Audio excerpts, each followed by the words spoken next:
Hello, everybody. Okay. We're still in the middle of working out a schedule change for the child bedtime. As a result, I have a walkie-talkie, and I will need to run downstairs in maybe about 10 minutes-ish. I don't know exactly when. Hi, hope everybody's doing well, had a good weekend. It was Hovercat's idea. Little Toadette has a set of 3 walkie-talkies, and the old way would have been that when it was time for me to come down for our final good night, I would receive a text message. And Hovercat was thinking that this would be too much latency. That if she had to reach into her pocket and send me a message, that in that intervening time, Little Toadette would become too distracted from bed. So we're doing walkie-talkies. And that's fine. All right. So last time, we have a placeholder partner. And the important part of that is we have a working move here. Was that what I went with? It seems like very little time. I mean, I get it. Okay, I think I want to tweak that a bit.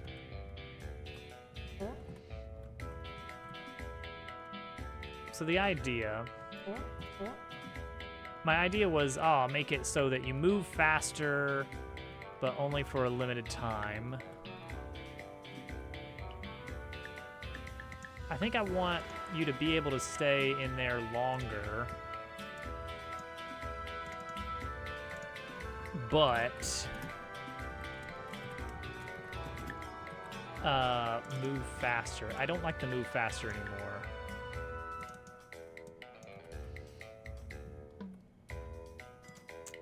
So it's the is digging here. Dig speed ratio. We're gonna say 1. And I'm gonna adjust this.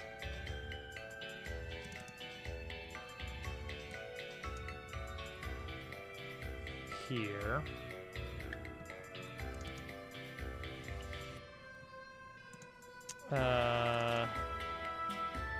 Player manager dot dig speed ratio. It's going to be equal to dig speed ratio. And that just allows us to control it from this class here. So we're going to say that you move the exact same speed as normal, but only for 4 seconds. Hi, Al. I'm going to give it some thought.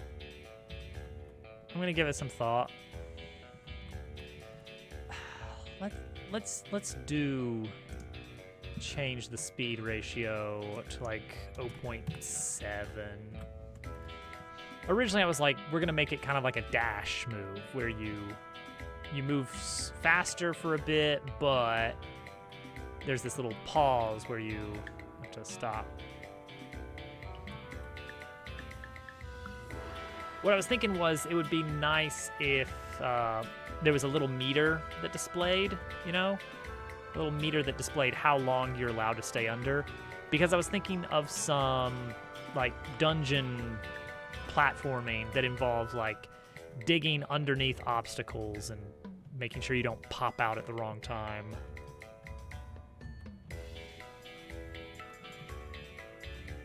So being able to see that timer would be nice. Hi, Fanny Slam. Uh-oh, I can't jump. And I'm moving slowly. It thinks I'm still digging.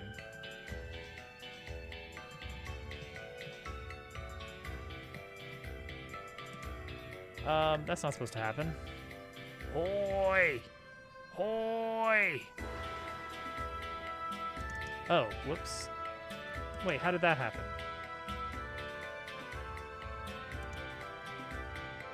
Uh-oh.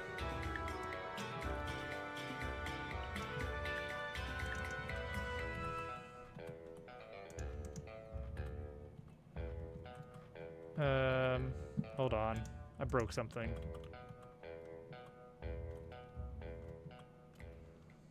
I'm not sure what.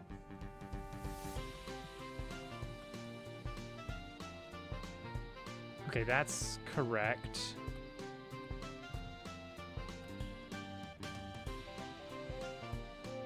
Is digging changes to false when you pop out. That's good.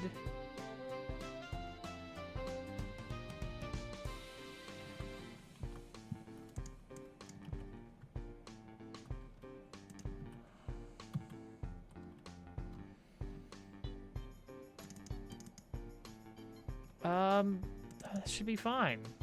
But for some reason, dig ratio should be 1.0 because we're not digging. That's that stupid snail at Songclave. Wait, no, now we're fine. Did I fix it? I might have fixed it. Okay, seems fine.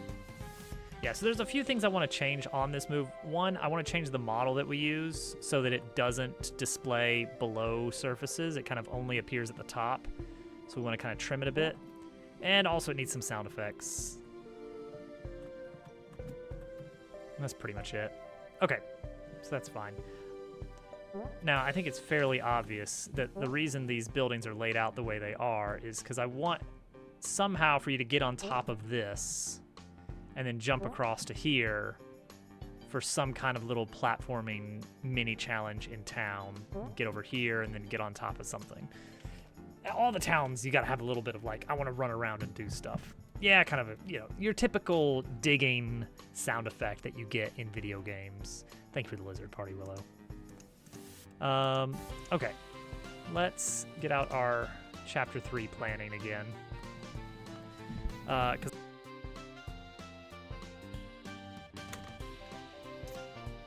we're gonna kind of sit on the art direction for the partner. It's like maybe the mole will work out again if I give it some time or find the right way to make it do how I want it to do. Like Leon didn't gel with me at first either. But he grew on me. I was like, okay, this is fine. Because I feel like, yeah, there you go. Dig at walking pace. I feel like when I'm playing a video game, I'm not like criticizing like the art of the characters. Like, oh, well, I wouldn't have drawn it that way. I'm just like, no, this is how the character looks. Lock in, deal with it. That's what it looks like. Accept it. But when I'm drawing it myself, I'm a bit more critical of it. But I think once I can find a design and like give it some time. Oh, Dave, thank you. Subscriber 64. 64 months. 64 months. That's almost a year. How long have I been subbed? Like, not that much longer.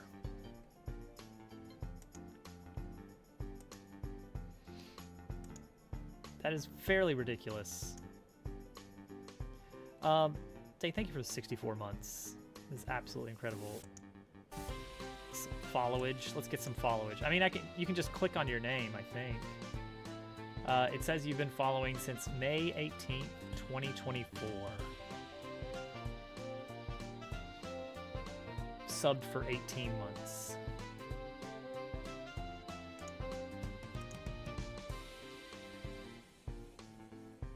Dun-dun-dun. I thought about building that command out into the chat bot, but I don't care that much. Not banned yet. Believe it or not.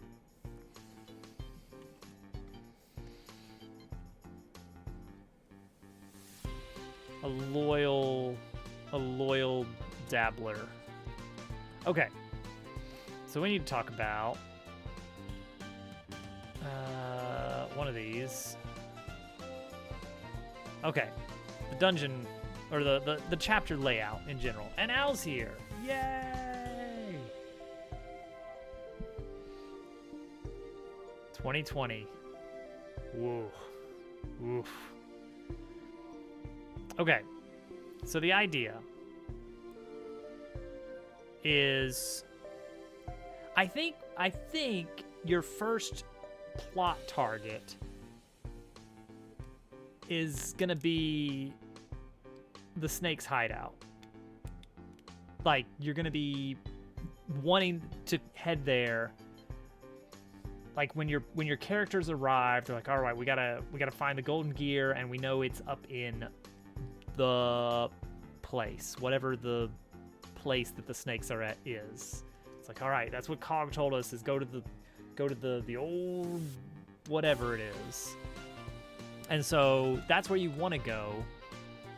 She was at one point a wee babu. So you're going to where the snakes are, and there's like some reason you can't proceed immediately.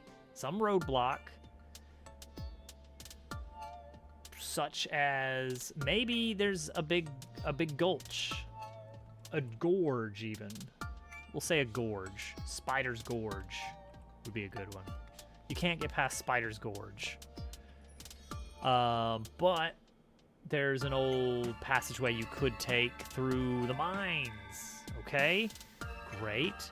That would be swell. Would love that. So we have town. What was that trying to be? There we got town. We've got the snakes. That's them. Snakes.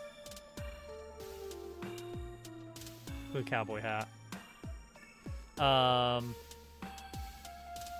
So you enter the chapter, and you can go pretty much anywhere once you get past the initial sort of bottleneck of the first area, and kind of then the desert sort of opens up to you. You can go wherever you want.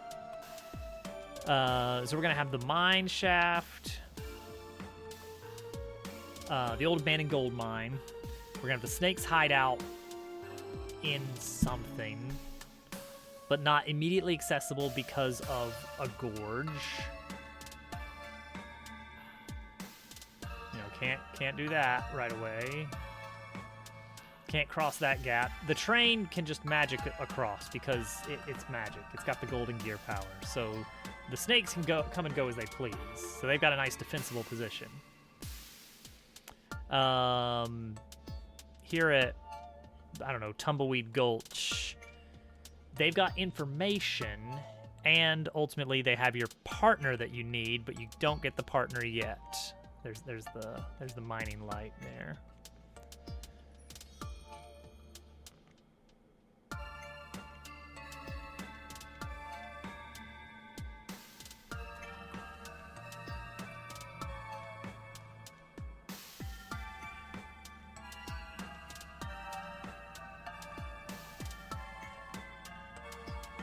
Give her maximum gremlin.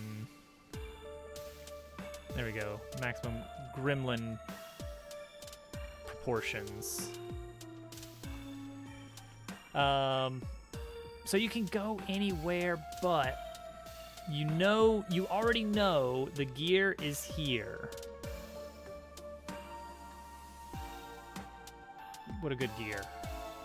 Ignore. Toad down from the Toad Patch. You know, she does a pretty decent Toad impression. It's kind of scary. So gold mine is gonna have its own thing with its own little puzzles going on that you have to deal with, and floating platforms and all kinds of fun puzzles here that we're gonna map out. but we're kind of just letting you go wherever in whatever order. So you might try to go here and then find, oh, there's a big old gulch. So maybe we'll have some kind of point of interest here. Point of interest. No, let's go gold, like a Mario level. Point of interest here, but like no way across. That's obviously a point of interest. Hey, Popples. Welcome, welcome. So let's see. I definitely want to make sure that when you get the partner, you can access more areas.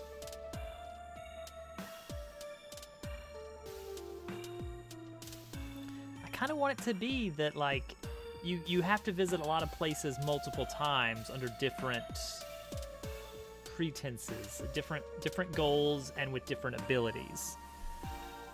So the main things we're getting in this partner, or in this chapter, are the dig ability from a partner, a new gear ability, which is going to let you ascend certain walls, and what else? Anything else?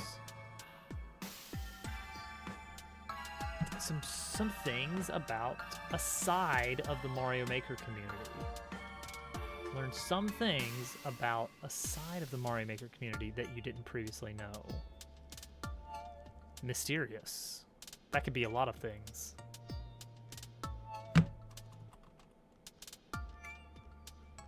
Okay, so that's our gear. That's our gear going up. That's the icon there for now. So that's the main thing, is you get a new ability and you get a new partner ability. Vaguely, the name rings a bell. I don't know if I've seen him in like the list of level creators in Team Fantastic, or if I've seen his name on like recommended on Twitch, but the name is familiar. I don't know who it is though.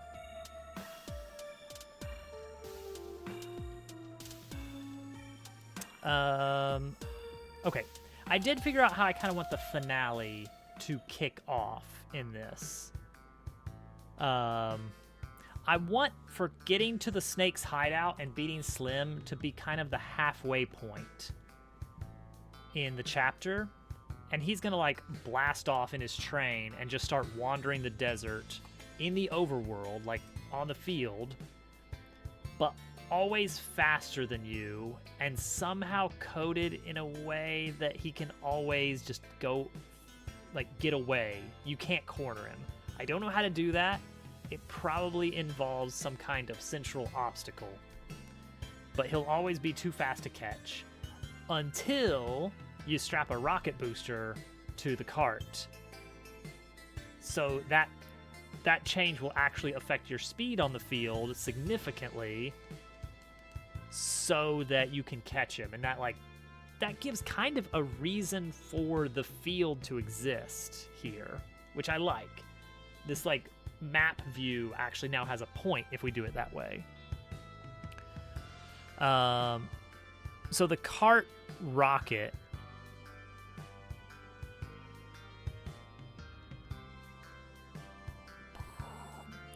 that is now like a key item of sorts. Hello? What am I getting? Oh, we're having some problems downstairs. All right. A lot of people dislike Black 60 Dragon.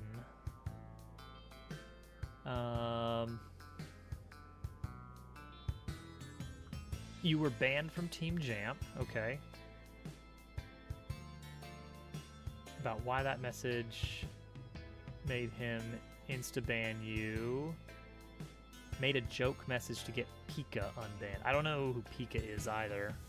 Why were they banned?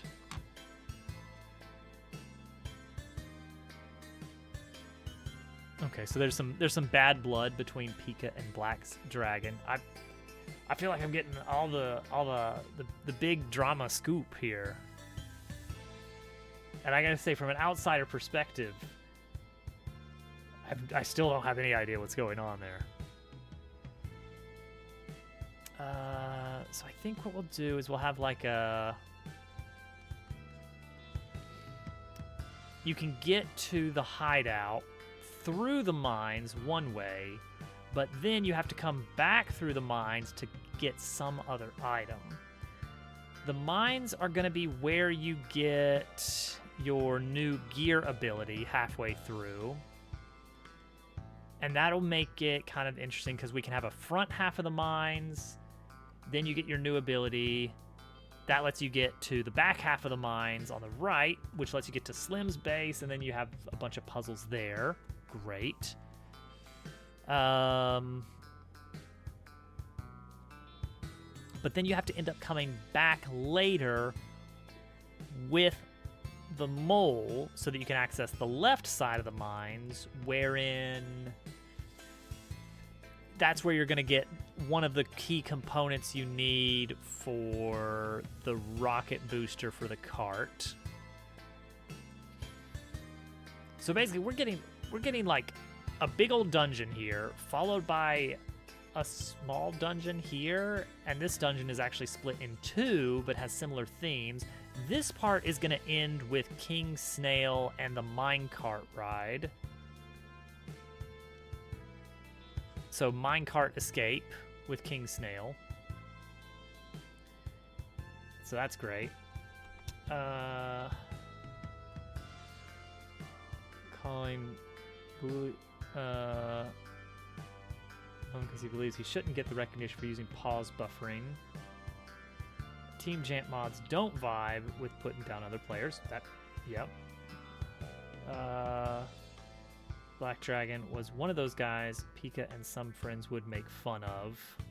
Ah, okay, gotcha. So somebody was doing some light bullying, and that got shut down. Okay. No, I mean that totally makes sense. That's very reasonable.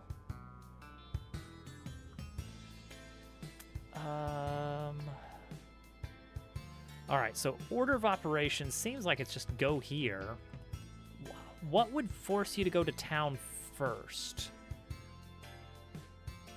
Why can't you just walk into the mines immediately? I'm not gonna gate the front half of the mines on the partner, because I want the partner to be kind of the last gate that you have to pass.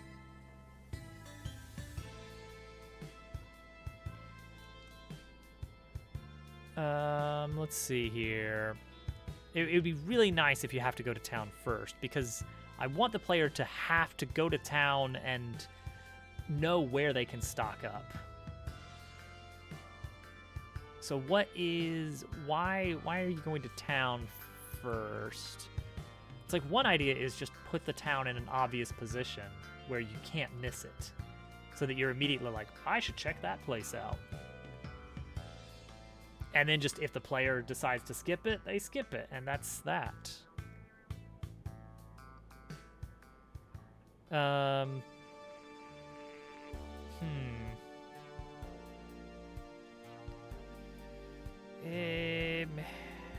Should town have some fun mini? Oh yeah, I mean town will definitely have some mini quests, but that'll be after we've figured out the main quest.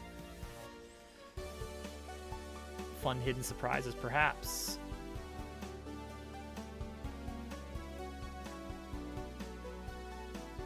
Shouldn't consider him as good.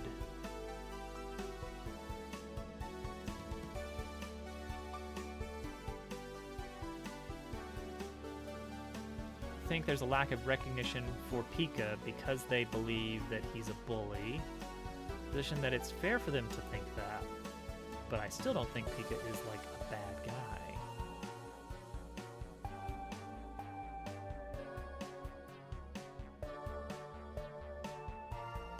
Honestly, this sounds like drama that I don't want to get involved in. I mean, it sounds like there's some bullying going on, and that's not I'm not getting involved in that. You know what?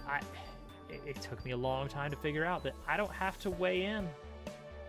I don't have to weigh in on things. It's like, wait a second. I don't have to care about this. And then I can just walk away.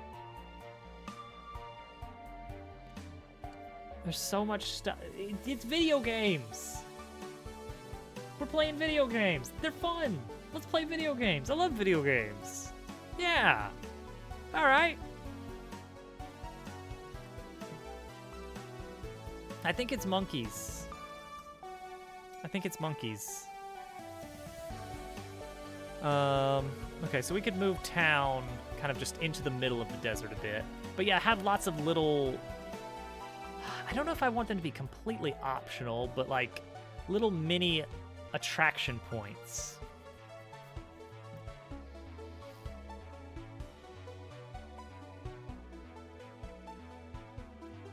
That you can explore while looking for, you know, where do we go. Town will have information on where you do need to go. I mean, it could be that, like, you need some key item from one of these places to access the old mines. Thank you for the willow. Thank you for the lizards casual. The chat keeps popping up, so while I was trying to read what was being redeemed, Willow's name bumped into it. It's very confusing. It's orangish on my end. And for Mac as well. So why can't you get into the mines right away? Gate.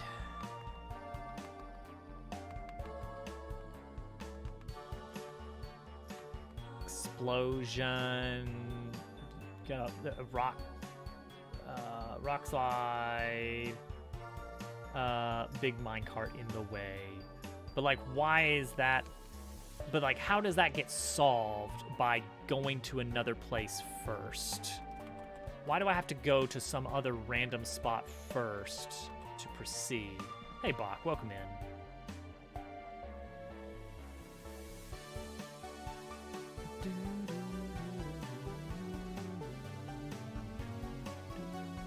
Big magnet. Brilliant.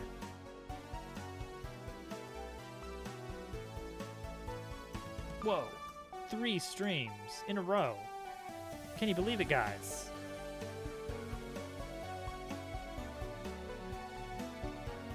Having some trouble getting her into bed tonight.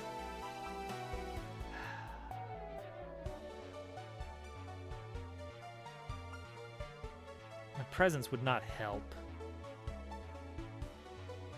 I've offered Hovercat to tag out.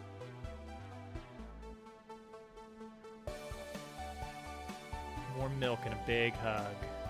I don't think the milk will help. It's like, maybe you can just go straight to it. Maybe you can just beeline your way to the mines and just call it a day. But I think I would like it to be like someone in town gives you information on, oh yeah, you can get to the old, you can get across the gorge. There's a path through the old mines, but no way to get into those since the blah blah blah happened. I mean, unless you could find the blah blah blah at the blah blah blah place, but who's gonna bother with that? Ha ha ha.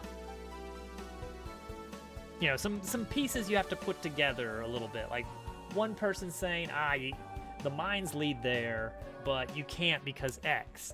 And then someone else mentioning, oh, did you ever hear about X? I hear you can get past it with Y, which is at a place. Dynamite is good.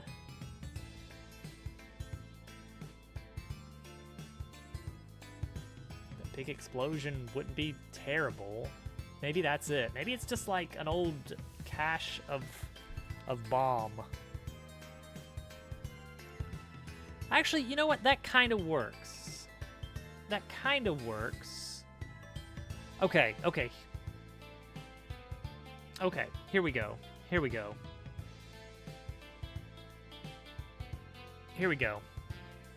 So, The mole partner that we've invented.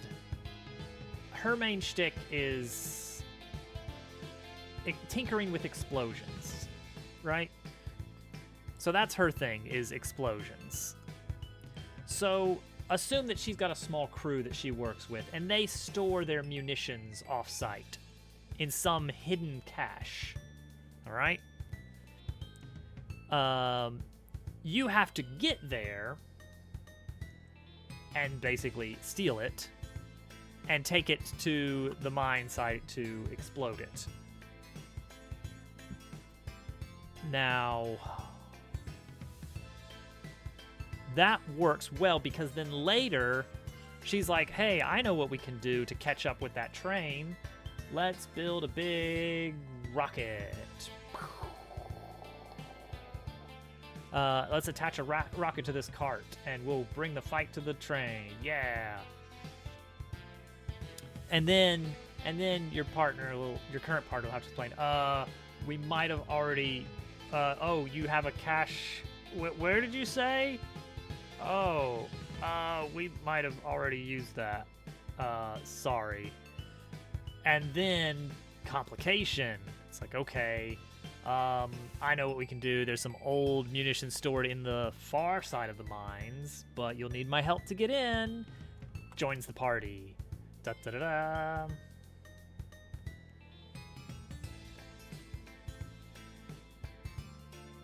And then maybe, I don't know, would there be at the snake's hideout, like I want the moles to be kind of like indebted to Dabble for kind of going over and trouncing Slim. But actually, big bag of money. Big bag of money. They're robbers. They're Wild West bandits. They've got they stole everything from the town's bank. We need the bank to have a big train-shaped hole in it. Okay? This is very important. There needs to be a bank in town, and it needs to have a huge train-shaped hole in it that's very clearly train-shaped. I don't know how well we can make that silhouette look, but it has to be fairly obvious. Like some very clear train lines. Okay. All right, we're breaking it down. The munitions are hidden here. I want each of these little points of interest to have something that you can gain. Like, even if it's just town does have to be seen at one point, because after you cannot proceed any farther than beating Slim without the new partner who is in town. Oh. Hello? I gotta go. Enjoy clips. Alright, come down.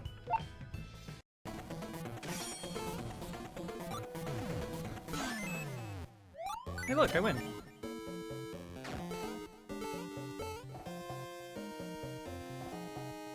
What if? What if?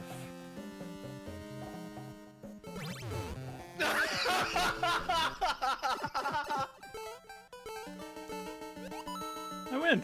Neat. My plan is to grab the P-switch as it falls, and then do a runoff.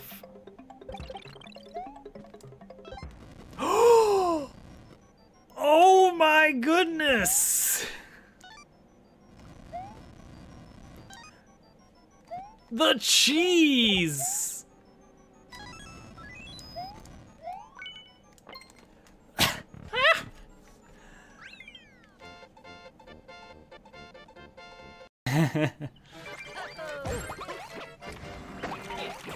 Oh man.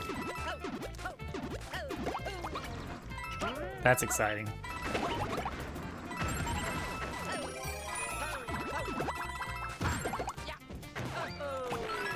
I don't know if I have to do that double back or not.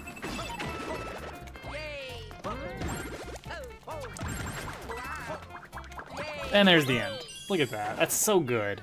I could probably do that faster. You guys get back on board. I want everyone back on base as quickly as possible. Return. This is it. Fire everything at the enemy shields.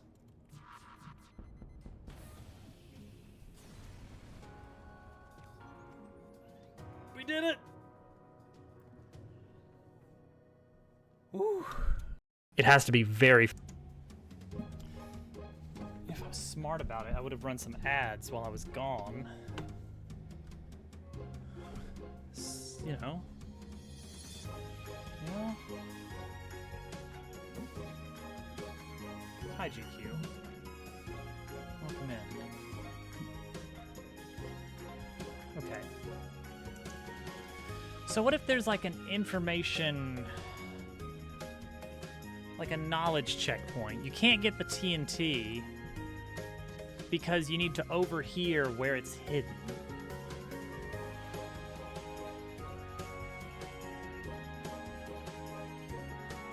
Or maybe it's even under lock and key.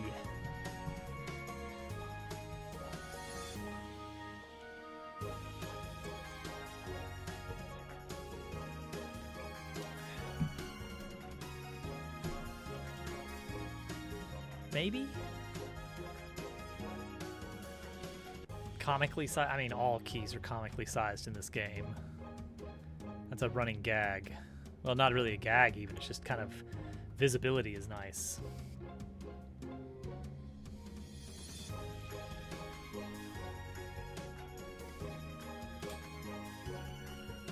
Well, you already have a cart that you're driving around the desert. So let's say... Oh, good try. Good try, GQ. Foiled again.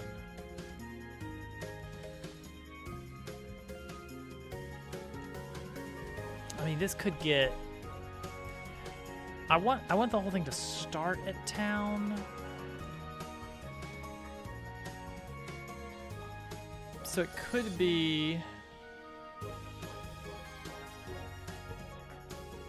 It did, I saw that. You knew that wasn't a game. Okay, something going on at town, like you have to listen in at the back of a window, or something. And then that tells you where the key is, which is also in town, maybe?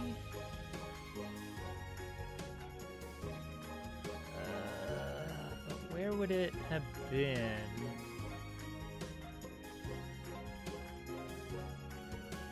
Hello, Mr. Mike.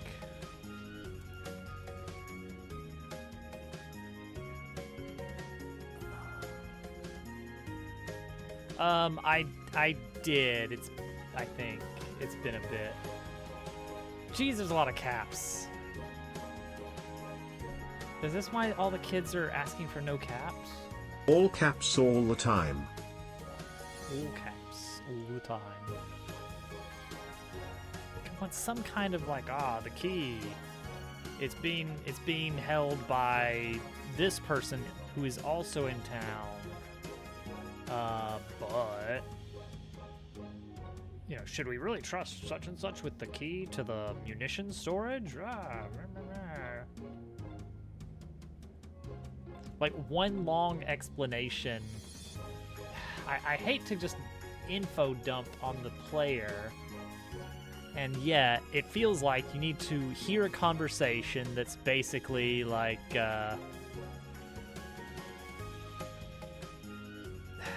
hey, the munitions is the old explosions that we've got are all locked up, and the key is with this person. Great, cool. And then what? You steal the key from them?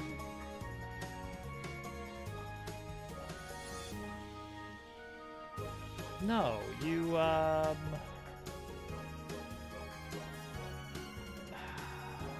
how can I force you to hear that conversation before you can get the key? I think it's gonna be, here's what it's gonna be. It's gonna be like, like a window, like a gated, a barred window, and the key is like hanging on the wall on a nail or something, and you're gonna have to like stand on a barrel and get Leon to grab it with his tongue and slurp the key back. Okay? So it's there. Just slurp. Yeah, go to your font settings, Mac.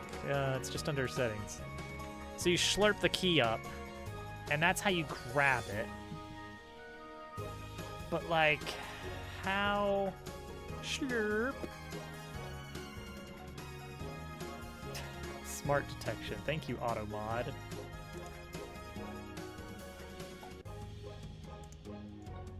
There's no font settings. I was lying. It was lie.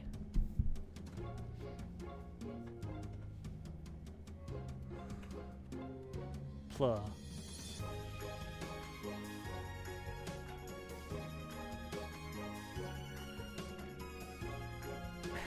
What's slup?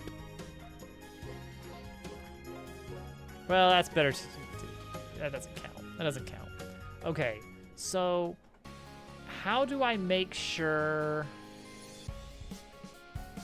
that you know, like, I want the key to be like, oh, now I know where to find the key because I heard this conversation. Now I'm going to go grab it. Why?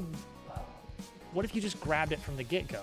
That's a problem because now you have this key and you're like, what do I do now?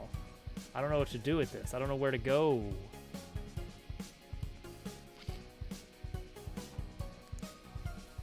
It's like sequence breaking, but bad.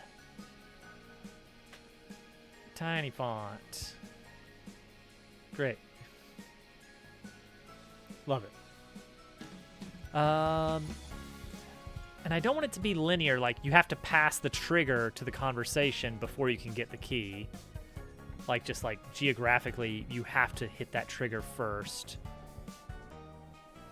Okay, okay. Now that's not a bad idea.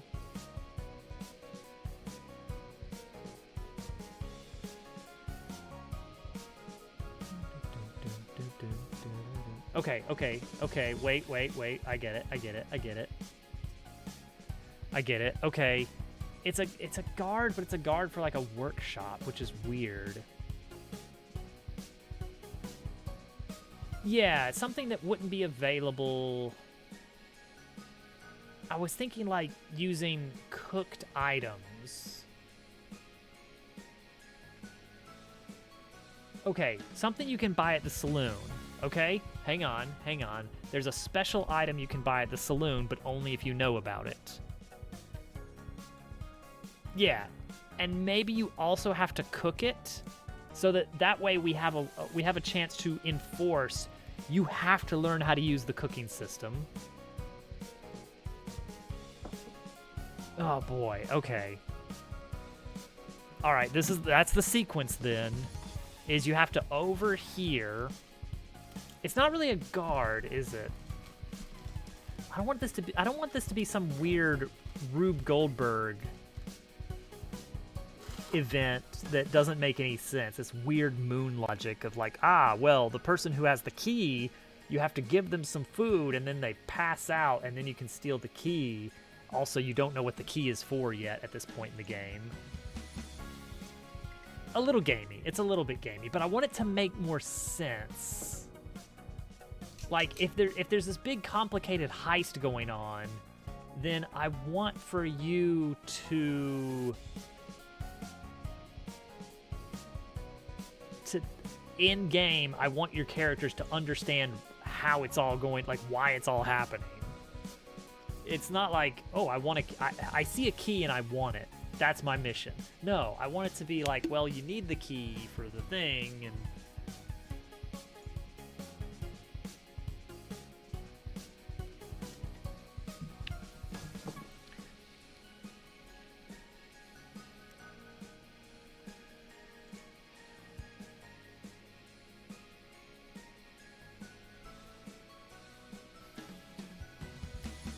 yeah, I mean, maybe it being a key that's locking up the TNT you need to open up the mines, maybe this is too many steps removed. Maybe it's just the key to the mines.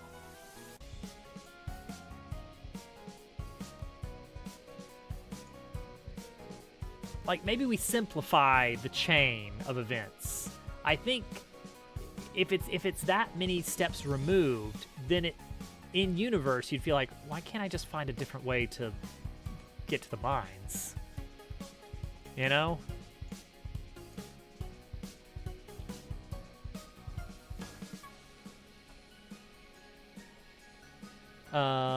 So why can the sheriff is working he's in cahoots. He's in cahoots with the snakes. Could be an opportunity for some character development. At this point in the game, we only have the two partners. And they've had conversations before, which is nice. It's good to give them some dialogue so that the player is let in on their personalities and trains of thought, which is good. Introduce important NPCs, always a classic. Teaching cooking classes.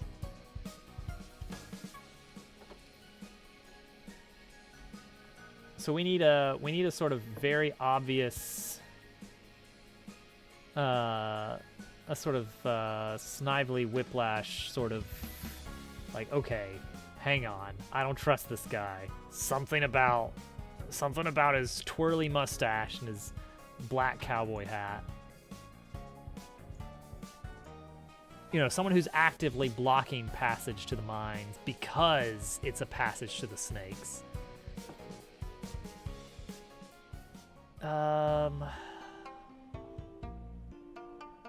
So it could be like one of the townsfolk is a snake in a very bad disguise, you know? Fake mustache and glasses and stuff. The classic. Maybe that's too much.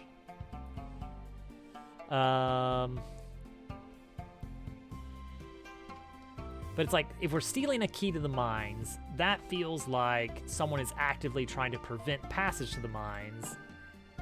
And there's got to be some reason that they won't just give it to you.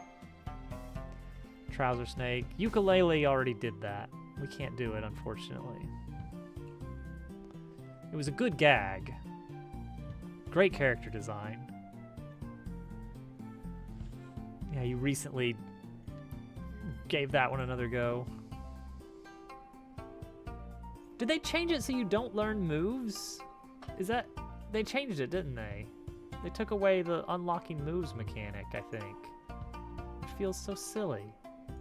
That feels like such an important part of the game. Okay, so like, you just get them. That's weird. That's weird. That's like an important part of a Banjo-Kazooie up. All right, so it's established that like the old mines, we got like the old mine entrance.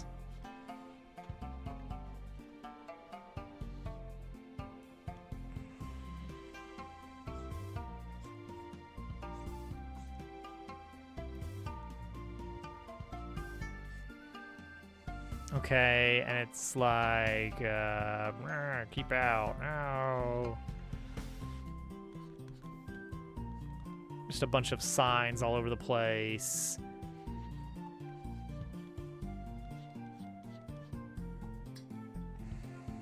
And then like, I don't know, some kind of gated door stopping it. And then a big sign next to it that's like, old mines, very dangerous. Keep out. P.S. Definitely not secret entrance to the snake's hideout. You know, something like that. those are great. Those are great.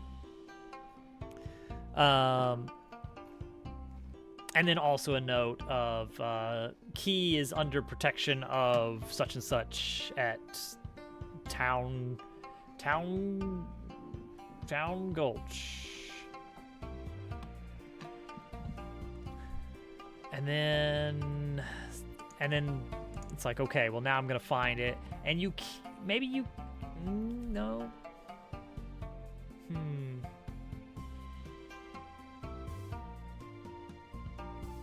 Yeah, it's like, why would giving an item, a secret item to a guy,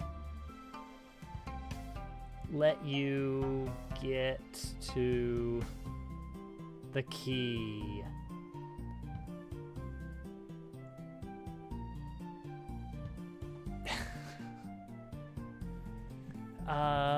So we've established it's like, yeah, you're gonna grab the key through a barred window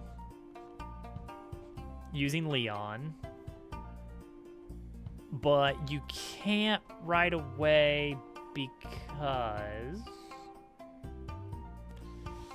maybe someone's guarding this side. So it's like, as long as you can get to this point, the barrel outside the window, outside of the building, as long as you can get here, you can grab the key, but there's someone blocking the way, and they can be bribed. And the only way to bribe them out of the way is to figure out their secret favorite snack, which you have to get cooked or something, maybe not, but it's like it's a knowledge gate where it's like, oh, you can't ask for that item at the saloon unless you know about it. And so we have this small little portion of the game that requires you to go around talking to characters. It's an RPG. You can't complain about having to talk to characters. Okay, so we've contrived a reason that you can't immediately just proceed to the dungeon. Okay. No.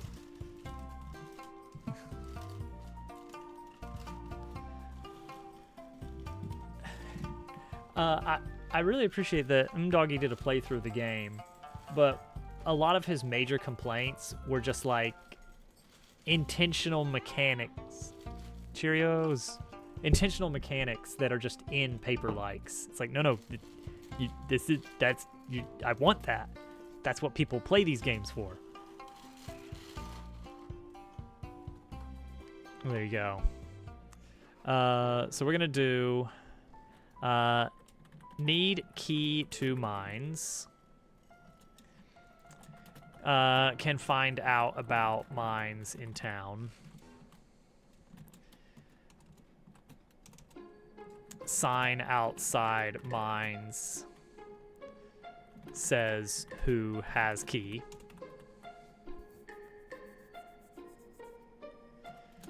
And because we need the key to the mines, can't reach key because Snake guarding it, I guess. Day says hello. Hovercat says hello. Huh? How is Day doing?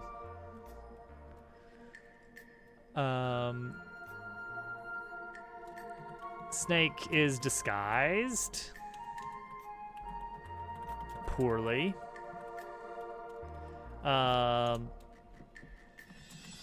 Remove guard by getting favorite food, which is purchased at inn. Oh, you know what? Maybe.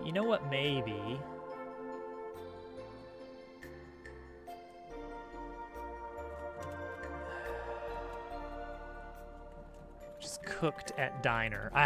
Maybe instead, this is where we introduce 2-item cooking. Or is it too soon for that?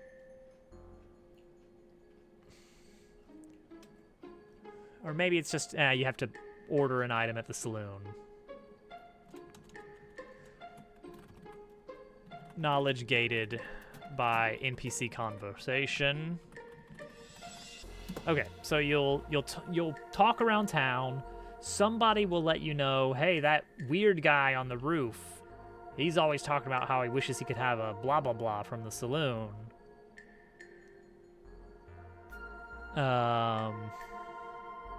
And that's that. We just move on from there. So then you go to the saloon and you're like, hey, can I get blah blah blah? And they're like, sure, here you go. 8 bits. Take it or leave it. And so you can buy the item, and then it's a key item, I guess.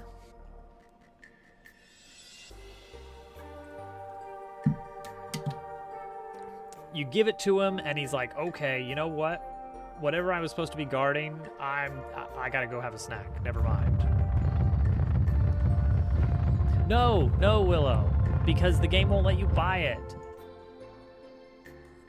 Hello, Dove. Thank you for the raid. Check out this awesome town here. Isn't that looking good? It's fantastically whimsically proportioned, which is very important for the game. How was Hollow Knight? The wiki will tell you. It'll say, yes, in order to proceed, you have to go talk to this character who will tell you what item to get. And after you talk to them, you will then be allowed to order it at the saloon or whatever it. I did end up changing that a few months ago. It was such a like off the cuff non sequitur that I threw in the about box when I first set up the account, you know, like 6 years ago or something ridiculous. Welcome in, everybody coming in from Germduff's channel. My name's Dobbs. We're making a video game.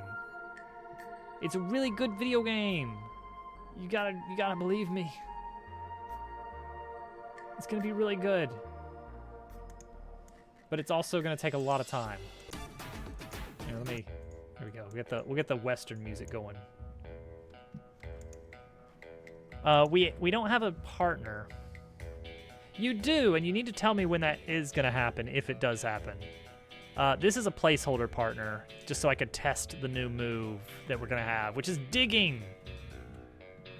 Digging. And it works. You can actually go under things that you can't normally go under. We tested it. It works.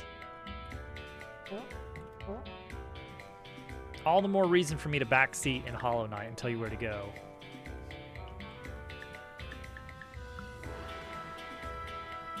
Oh, huh.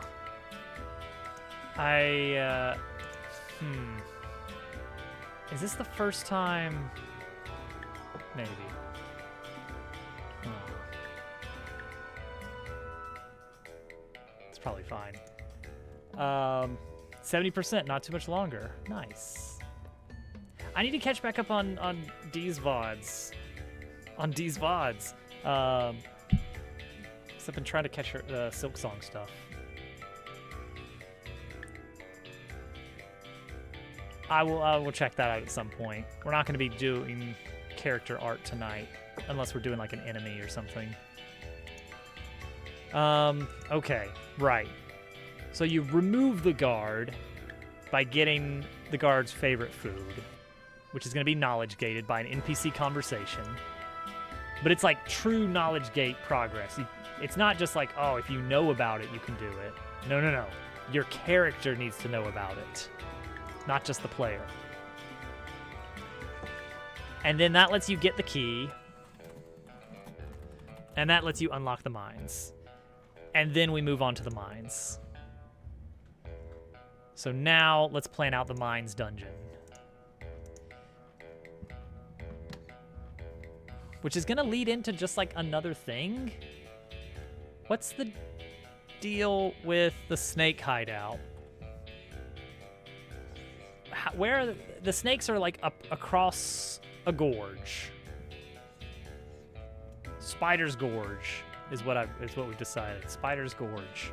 What a good gag. But like across the gorge, what are this like? Do they have like a big like casino? Like gambling is the theme for Slim, not necessarily for the rest of the snakes. They're just bandits.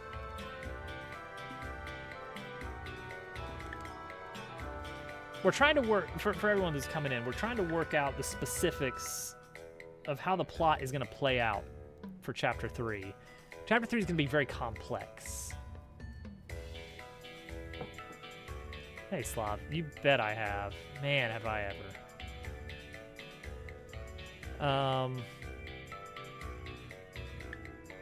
What's a place in a desert that would make for, like, a reasonably identifiable landmark?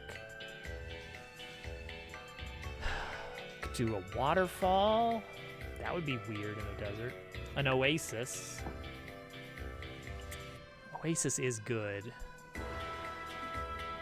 Although a little bit weird for... I mean, not super weird. Just we have to do a different... We can't do palm tree oasis. We have to do like little scrubby plant oasis. And like little craggly trees. Bridge over a canyon. Bus stop. I want it to be something you can see pretty quickly upon getting to this section of the desert. So it's like you can see it in this zoomed out mode.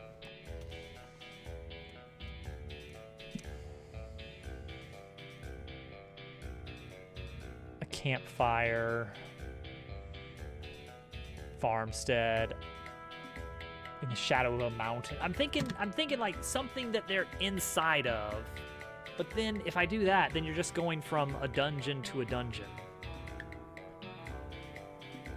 Australian outback.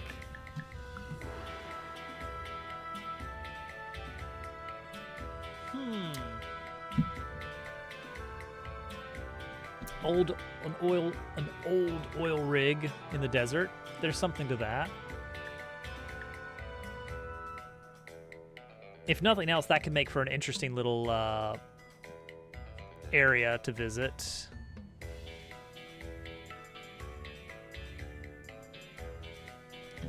Travel agent office. No, okay, so keep in mind, this is gonna be, you know, at the start of the demo, when Cog tells you where to find the first golden gear, it's gonna be like that.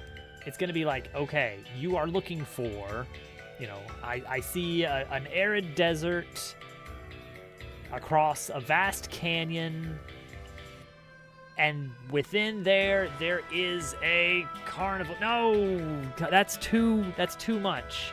That would make a great chapter location. But it's so much to pack. Yes, they are hiding out at a camel tied to a cactus.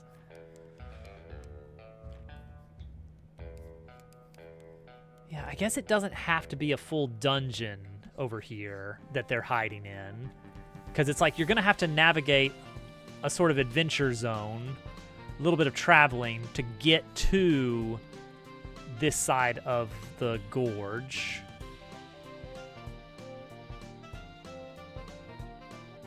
But then they wouldn't just be sitting here.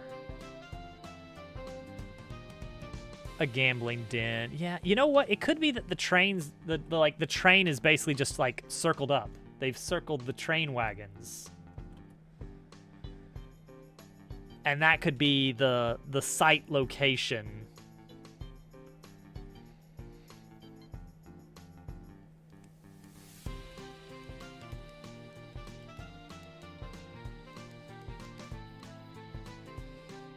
Train coils up like a snake. Oh, difficult.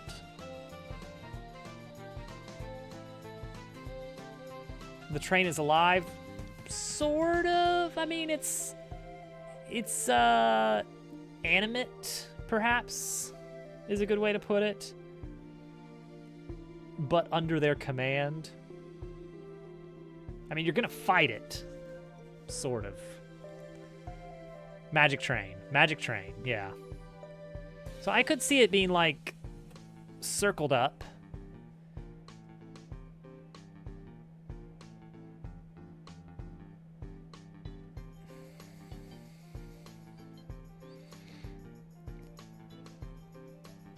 That could be a train wagon circle, because that's weird. It's like, why would that? How would the train do that? Where are the tracks?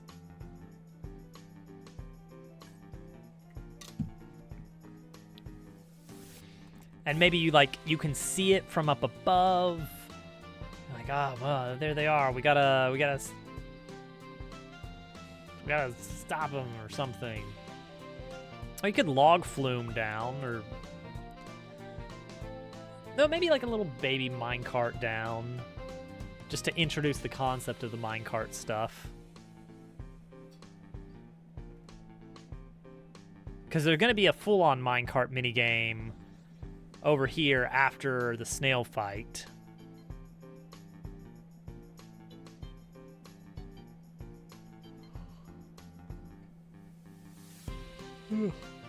But maybe that puts you in position, like that, yes, there are more snails. It's going to be great. Okay, yeah, taking a minecart down would be nice because it gives me a chance to force the player to see things from certain perspectives and put them in a certain position. So it would give a chance for you to like circle around and see, oh, there's the train. Oh, that must be the guy. Let's get him. Dabble, yeah. Ideally, this opens a shortcut back across as well.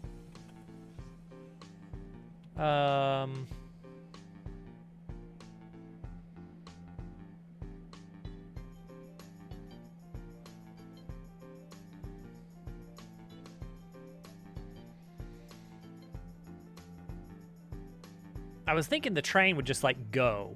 Like the train doesn't need ground. It's basically magical. It can just, it makes its own tracks as it goes or something that are kind of ethereal and sparkly, because that would be cool and neat, and I like that idea.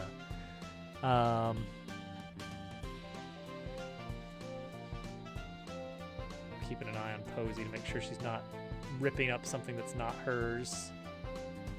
Oh, she's gonna swallow that, and I'm gonna find it in the yard later.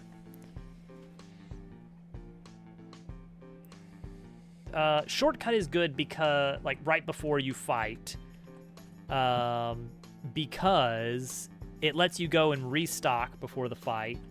And if it turns out like I can't beat him, I'm not high enough level, I'm just not good enough at the game, you're not soft locked into this zone where the only progression is get good.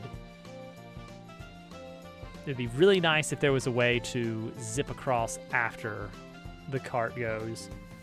Him.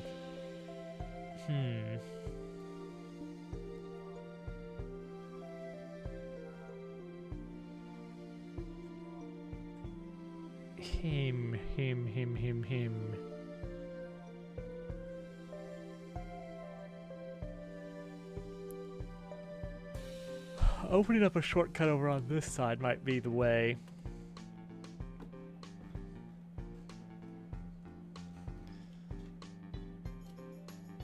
But that seems like an awfully long gap to show there. How can you magically get across? Like a mine cart that you just tap A on and you just assume that it's somehow gonna take you down and across, and now there's a cart on both sides. Blah blah blah. Okay, something creates a shortcut from this side, so that you can get back to the main desert and stock up before the fight. Or maybe no. Maybe there's not even a save point there. Maybe the save point is back up here. And it's like, okay, this is your last chance to save. After that, you're in the fight and there's no turning back. If you die, you come back to the save point. And if you decide that, ooh, I'm not strong enough, you have to backtrack. That saves us the trouble of this one-way business. So save point here.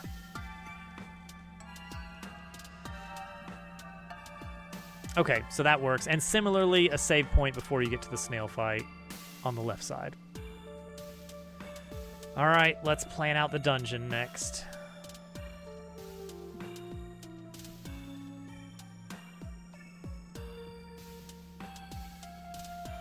Oh, I thought I did that, but maybe not.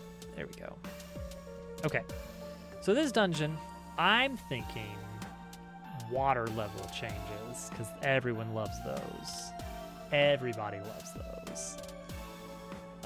We're introducing some kind of water level change puzzle.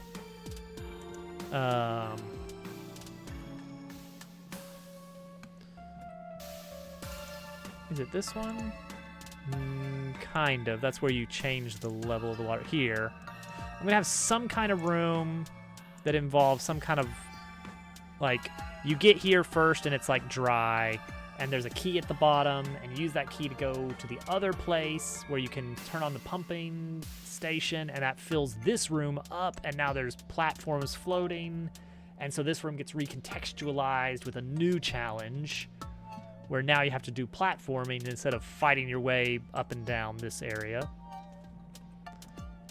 So we're going to do something kind of like that.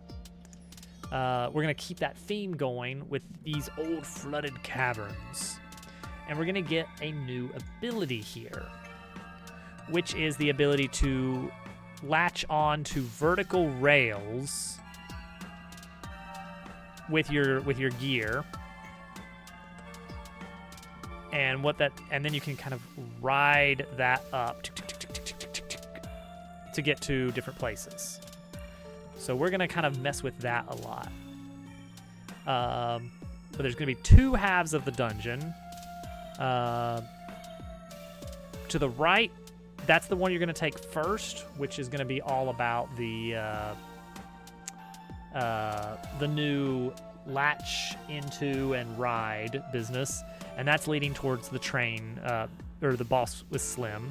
And then later you're going to come back with your mole partner and have a dig ability, and we're still going to be using more of this whole like latching thing, but now also we can dig under stuff. So it's more just an extension of this chapter 3 dungeon.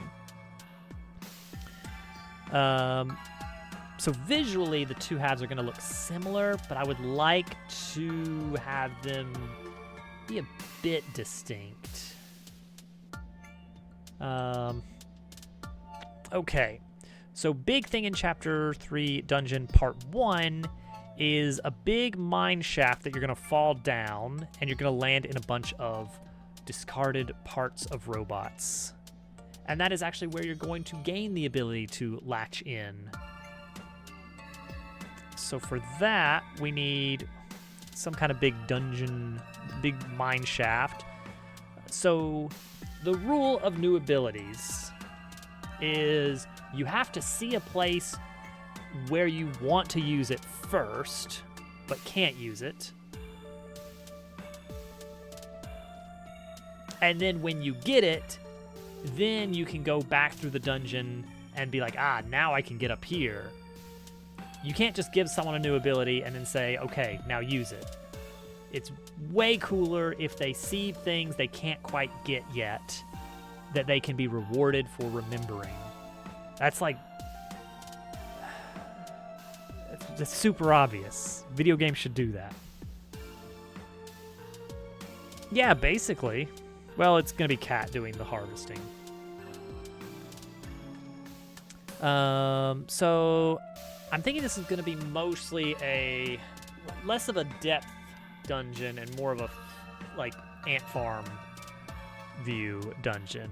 A little bit more 2D with occasional 3D sections. But since it's all about mine shaft, vertical drop, and then raising and lowering water level, I think this will make a lot more sense. So the end of the first section might be kind of in a back bit here. We'll have like some kind of hallway, and then like there's a bridge, and you're like la la la la la, and then the bridge breaks. Can you later get across for like a little bonus? Because that'd be cool. A little extra treasure. But the first time you get here, the bridge breaks. The second time, maybe pieces of the bridge are still here or something, and it becomes a little optional challenge. Or maybe there's just like a Leon grapple point. All right, then we have a big, slide whistle fall into pile of robot parts, followed by a scene of getting the upgrade. We'll have a little bit of chat between the partners so they can kind of discuss matters here. Like, how about all these old robot parts, huh? How about that? Neat. Then you get it and you kind of ravel along here. Do you fight some amalgamation of robot parts?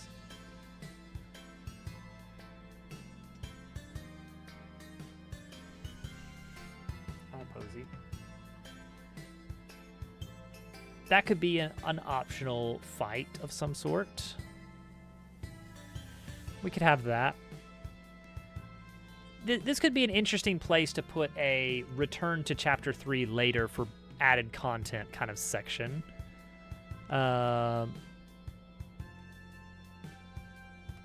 pretty much once you drop, the fun don't stop.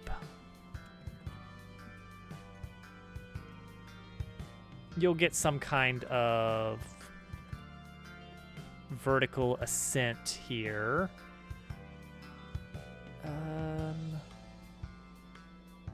Somehow that takes you up to somewhere. We need to prove that you've got the move figured out. There's not like extreme difficulty with it. It's mostly just you can go up and then disconnect wherever you are and then walk around. Bumpin'. So maybe you get up, do a little jump across of some small gap, go up further, and then that spits you out earlier in the dungeon, because it can actually curve as well.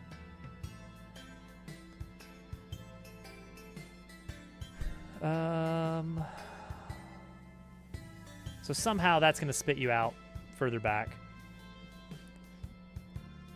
So put that in the backdrop here. So there's that. It's basically going to be Silk Song.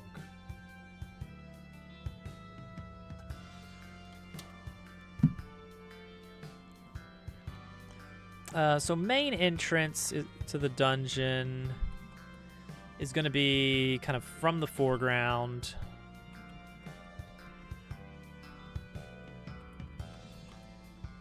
And you can't proceed one way because dig required to proceed. It's like boarded up except for a little spot at the bottom that you could sneak through if you could dig under it, but you can't yet, so no luck. And then dungeon continues. So don't worry about left side of the dungeon yet. Right side of the dungeon, we need a flooded section, right? Like, that's the big thing. We're going to start with some easy flooded dungeon puzzles. So we're coming in from here. Maybe like the first half will be deep and then the second half will be up, because we're going to minecart our way out of a cliff side, and then maybe a big explosion would be great.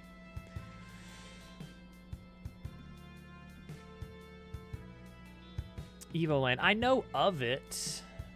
I might have played like an old Flash version that was like a small snippet of it, of the actual game. Maybe that was a game that turned into the full game after further development. Flooded Water Dungeon. So Flooded Water Dungeon is all about there are planks of wood, and then you can't do anything with them, and then the water level raises, and now they are floating platforms that you can get across. Are we assuming 2 levels of water of full and empty, or 3 levels? 2 levels certainly makes things easier.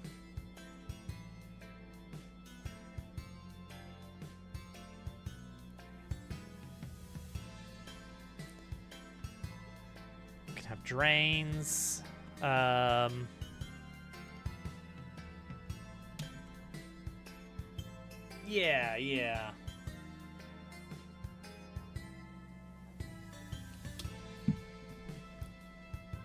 But I think there was somewhere on the web there was like a very basic version of the game. And then I think later they expanded that into like a full-length indie game.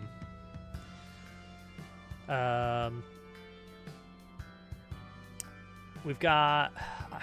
It's going to be getting tricky to remember all the different things that the player can do. So we've got Leon for jumping across gaps.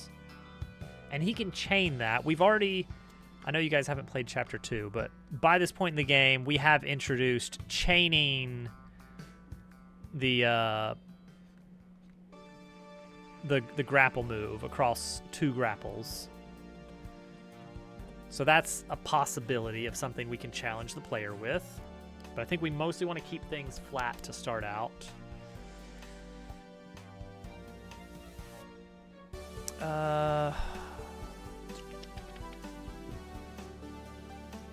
Now, how is this going to work with adding the water?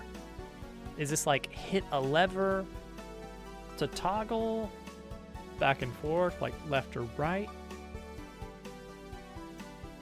That might be a decent way to do it. Just have a special object that we can plug in rather than do the gear system. I mean, the gear system makes sense, though.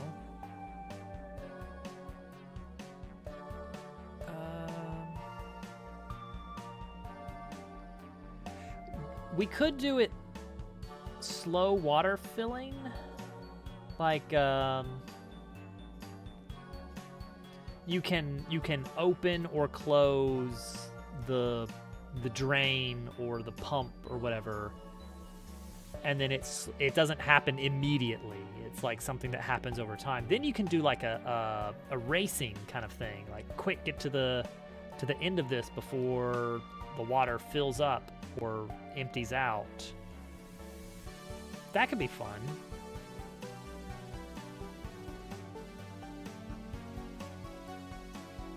Yeah, and then your gear pipe more naturally controls the rate that the water is coming in and out. So you basically have 2 settings. You can have water filling or water emptying. And so you're not directly controlling the water level.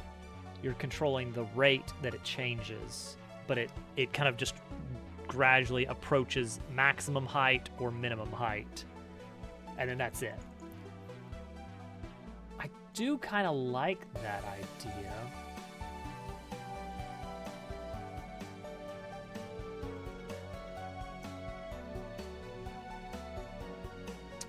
Yeah, actually.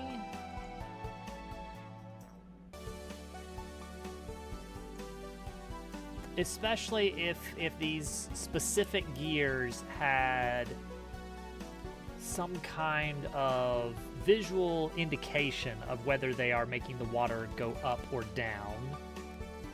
And so then you can have more interesting puzzles about switching the waters. Does stuff get...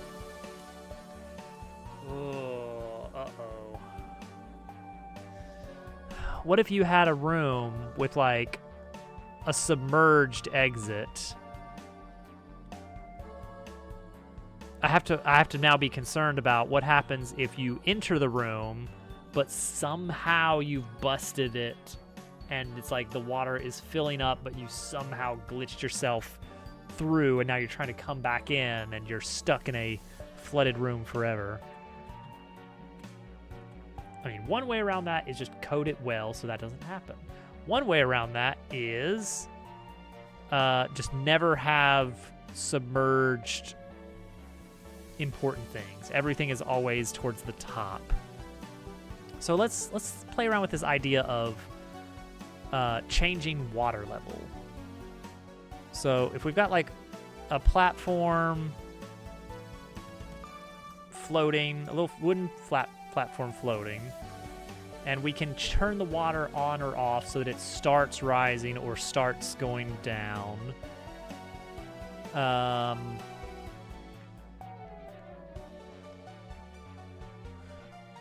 Okay, yeah, there's some things we can do with that. One is platforms that don't change whether or not they're going up or down, because then it's a race. If you start filling up the water, well, you got to get across those before the water covers it up, because then it's, oops, back to start. So it could be something like, oh, you need to get to this third rising platform in time. So you can't dally because you got to get to these platforms because they're going to be submerged by the time you need this third platform. So then it becomes a timed platforming challenge. That's good. Timed sinking. Timed sinking also works because it's, oh, you got to get to over here before the platform gets too low. Okay, so we've got two different ways to do timed stuff. If you had two valves in one room, you could balance them out. You could like let the water fill up and then turn one of the valves off so that it reaches equilibrium, and it becomes a matter of trying to get it into the right height by using the two valves.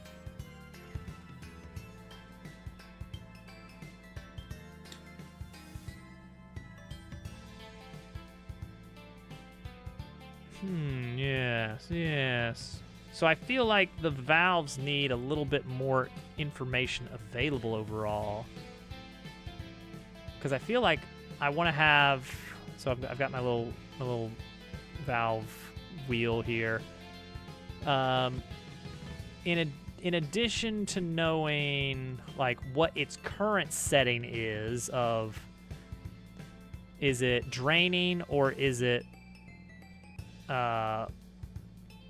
filling up water. I also want to know the total current state of the system, or maybe I just do a good job of explaining that. How do I do a good job of explaining that? Have two pipes. Simple. Have two pipes running.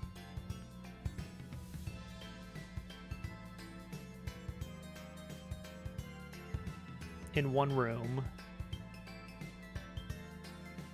Oh, this is gonna be a system, isn't it?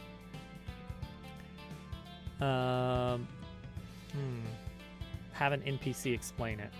Have Cat explain. Cat is always available to explain it. So how do I do a room where you actually want to keep it at a certain height?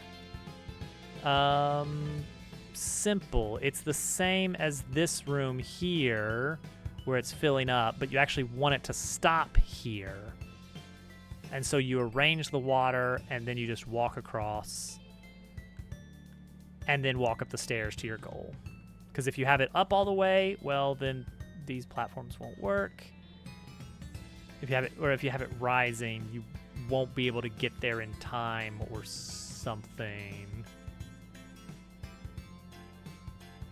Yeah. This won't be easy, but these can be mostly self-contained challenges for platforming, which is not great. I want them to be a little bit more. You have to actually understand some of these ideas.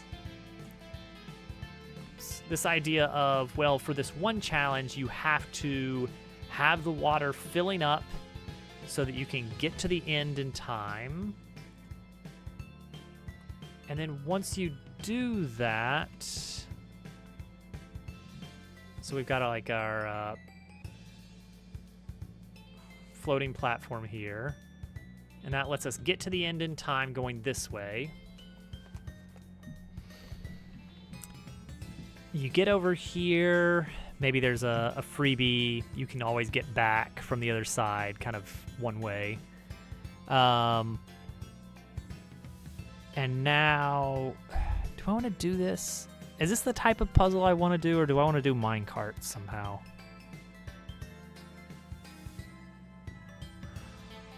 Well, what can I do with minecarts? I can push them. That's not much. I can switch tracks. There could be minecarts speeding down, and if you hit them, you get bonked back to the last safe location. Tracks are fun. You can use path follows to make the minecarts do that. You can use gears to switch the tracks. So that you can get across safely. They are faster than you. They damage you if they're moving at the same time. But you can dig under them. Okay, that's... You know what? Maybe we drop the whole flooded caverns thing. And we just go all in on minecarts, because that makes more sense thematically.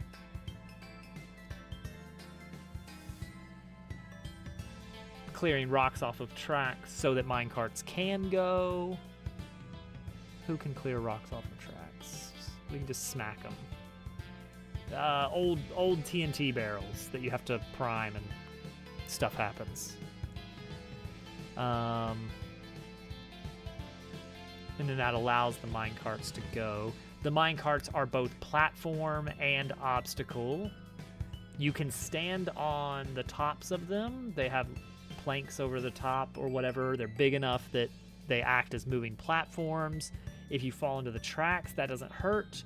But if you get hit by a minecart, that is the same as like falling into water. It sends you back to the start of the room. So you can ride them, jump off of them in time, track swapping at some point. Okay, that's something. Let's, so that we can actually get something done today, let's model a minecart. Jeez.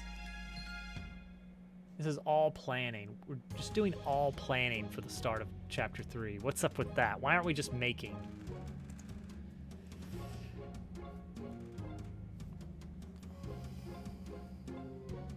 Pushing minecarts, yeah.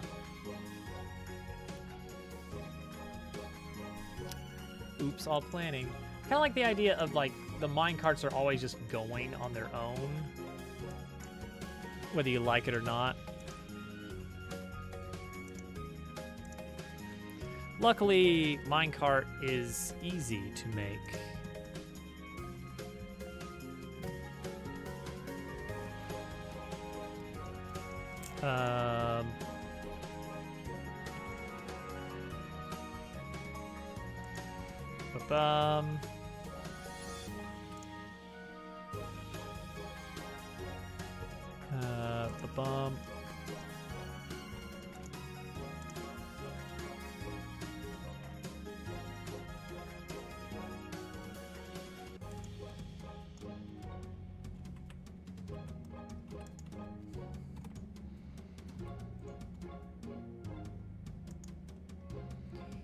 Behold.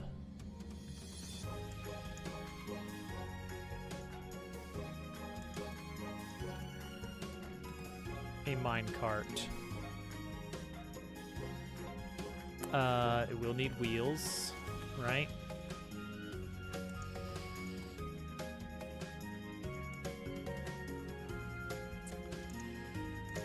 Simple wheels. do 16 because I think that shades smooth better.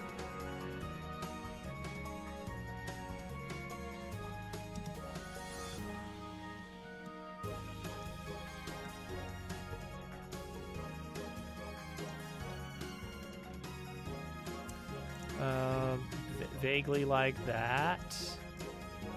Steamroller minecart.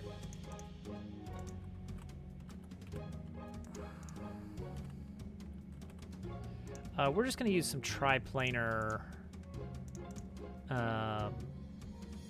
magic to deal with the textures.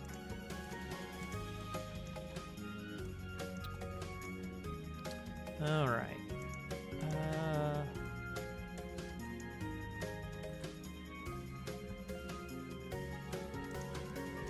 Sure.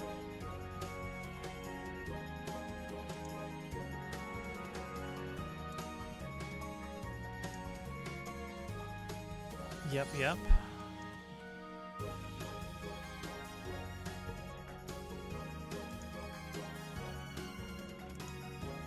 Nice wheels.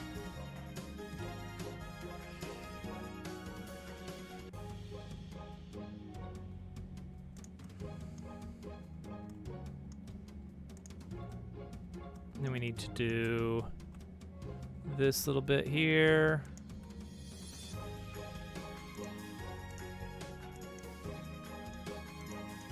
Great. Well, that looks pretty good to me. Actually, you know what? No, I think we need... Yeah.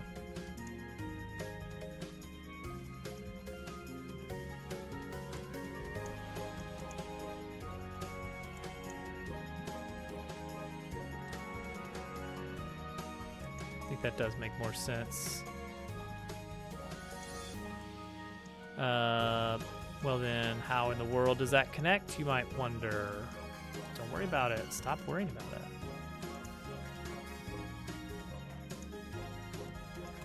It's fine.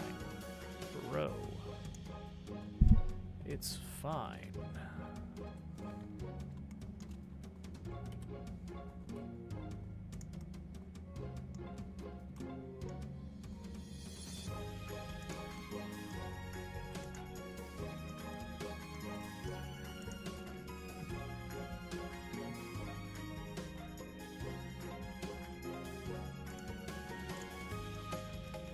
All right. Okay. Decent. Maybe some like metal brackets on the corners, or even all the edges. I don't know. I'm not a minecartologist. I'm gonna level with you there.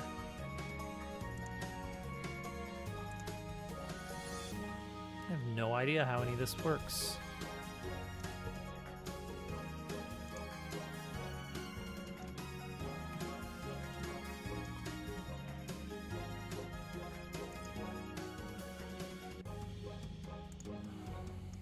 Okay.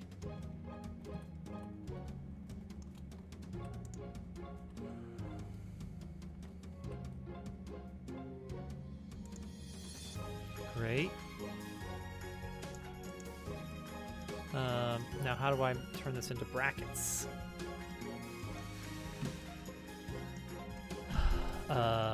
Well, actually, I do have an idea for that.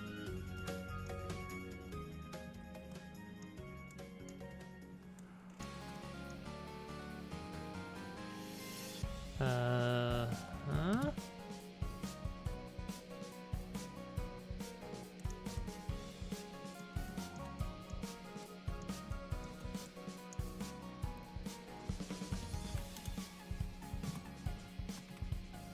All the people who actually know how to do Blender are just like, what in the world is he doing?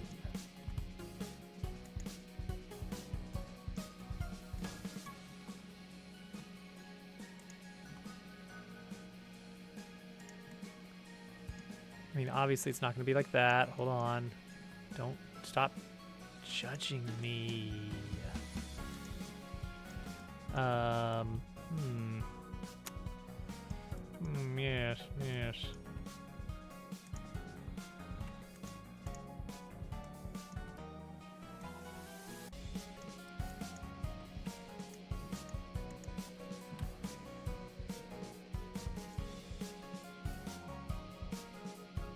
That's not the way to do that, though, right? That's not the way you would want to do that. All right, you know what? Actually, delete that one entirely. That was awful. Awful idea.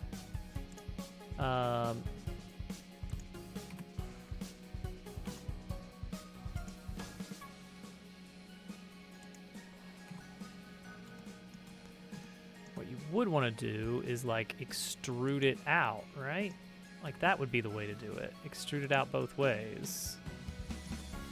So you take this and you say broop, and then you take this and you say broop.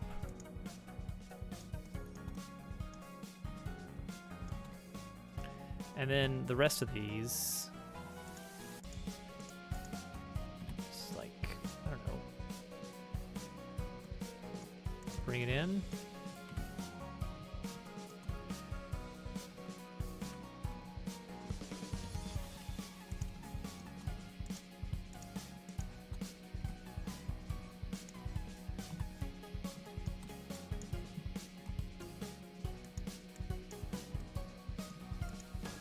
That-ish, kind of, sort of. Really just kind of eyeballing here because I have no idea what this should look like. Just like, you know, like a little bit off here. Oh, wait, something terrible happened here.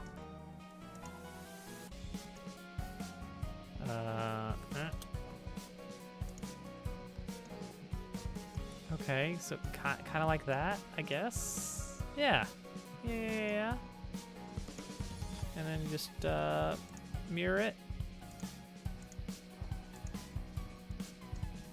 Boom. That's probably what a minecart thing would look like, I guess.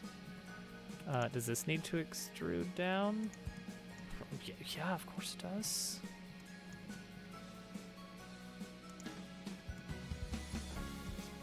It's got to go down all the way, doesn't it? Yeah.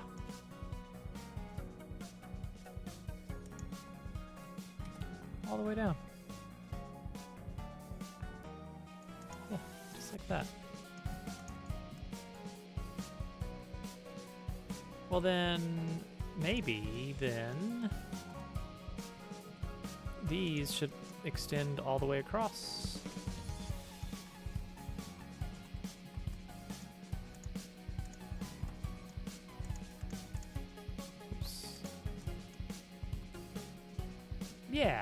Yeah, that's probably good. Not even gonna bother with what the bottom would look like there. Okay, minecart, done. Now that will mean this entirely will be the same, like this and this axle will all be the same texture. Should probably not let that be the case. Well, maybe, I don't know. Like it wouldn't be hard to just separate by selection there. Axle, wheels, cart, and brace. And then also we could have a blob in the middle. So what we can do, I'm gonna try something silly here, as though I wasn't already trying lots of silly things. All right, so check this out. Here's my crazy awesome idea. We're gonna have a pile of stuff. And the way we're gonna do this is we're gonna subdivide this a lot. That looks good. And now I'm going to add a modifier to displace using, how do I use noise? Ah, here we go. Type noise. Yeah. Okay. Great. So what did that do? Using that. Whoop, okay, yep. Great. That is certainly displaced. Reduce the strength to like 0.1.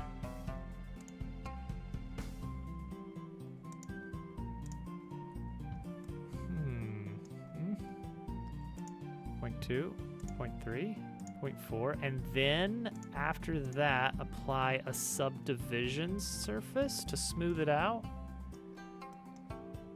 That's kind of neat. See, look at that. Look at that. I made a thing. Shade smooth. No, don't shade smooth. Shade flat. Give me all that pixely glory. Yeah. What if I increase the strength?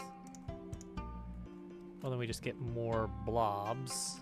Is there a way I can have the bottom, like, I don't know, like, smoothed out? I guess I could apply the texture. I could do a, what else could I do? Clouds? No. Distorted noise. Whoa, blobby. Marbling? Don't want marbling. Magic. Interesting. Musgrave noise is cool. That's pretty good right there. Now, I don't want these sunken divots, though. It's kind of like I want to do like an absolute value. Like, can I get more control over this noise? I mean, I guess I could, I don't know. That's probably fine. No one's gonna be looking at this.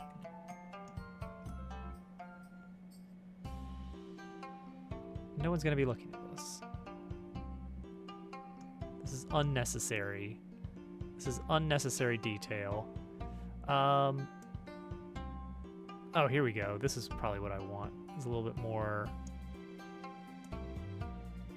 Whoa, okay. That's neat. No.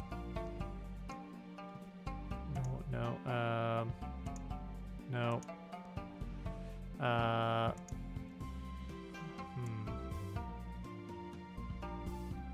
do want it kind of like wacky and all that stuff.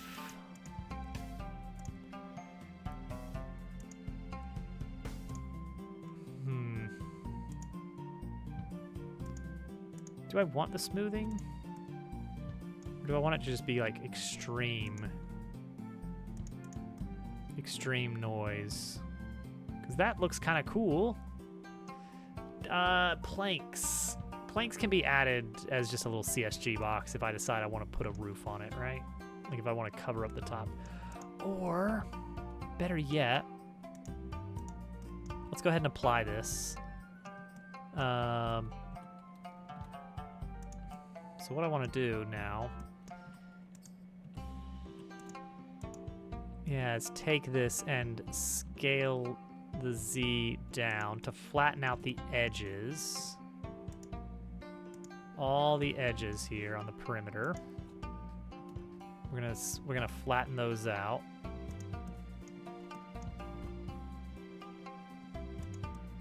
And then anything that pokes up a little bit too high, we're just gonna pull it down a bit.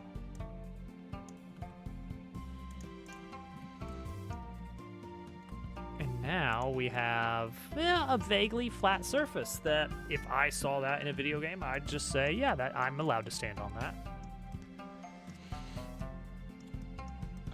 I do feel like we need something that makes it obvious that getting hit is bad.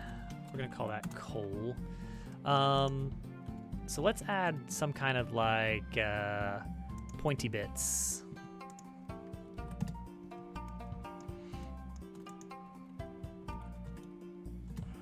Can't believe we're doing all this. This is, at least we're getting one thing done. That's like good enough.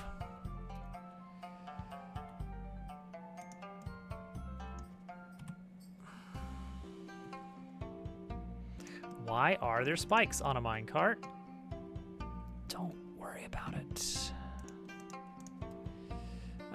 We're gonna do an array going down. Maybe? Constant offset.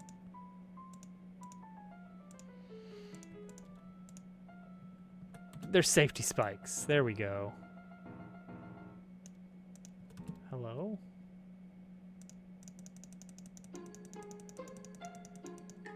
What's the z-axis?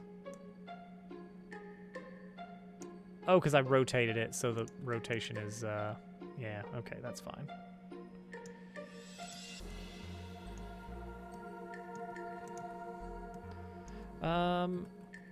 What I don't like about this is that. There we go. Eyeballing is fine. Good old-fashioned safety spikes. And then we're gonna mirror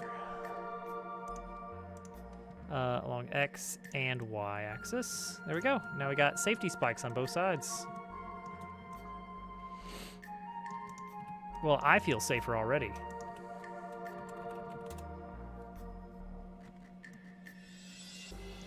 I think this is decent for what we're doing.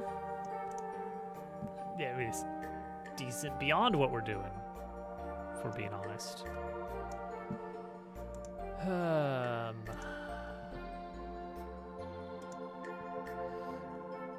Blender, let's just make a new folder for chapter 3, because I'm gonna be making a lot of models, aren't I? So the nice thing about this is I can make a variant in Godot that hides the coal texture or whatever else. Okay, there we go. Minecart, done.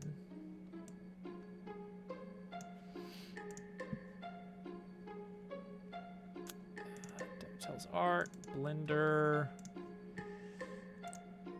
chapter 3. Let's make a new folder for mines.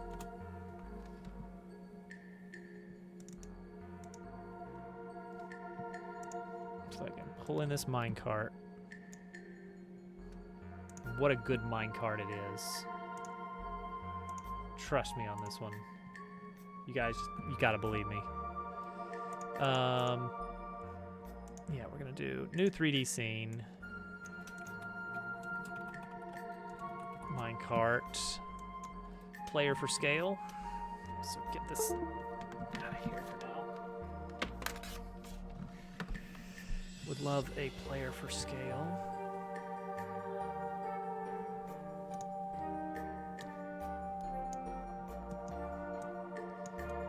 Yeah, it's a little too big.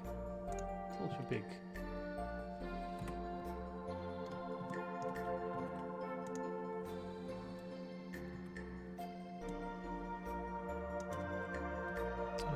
All right, that's fine.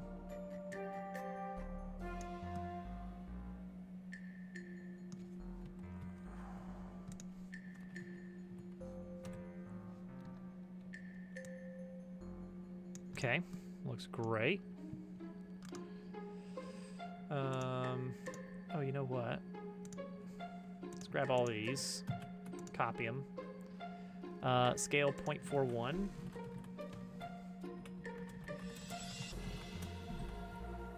Boom. Transform. There we go. Now we actually have these meshes a little bit more accessible to us. Let's mess with the textures.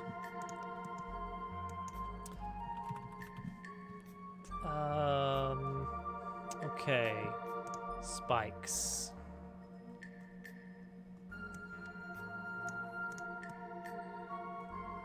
Probably not quite right. No, definitely not right.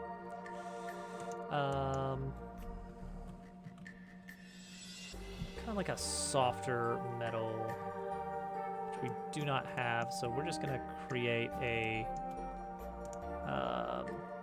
we're gonna use our favorite texture here, dirt gray, because we can apply whatever we want to it, including shininess and albedo.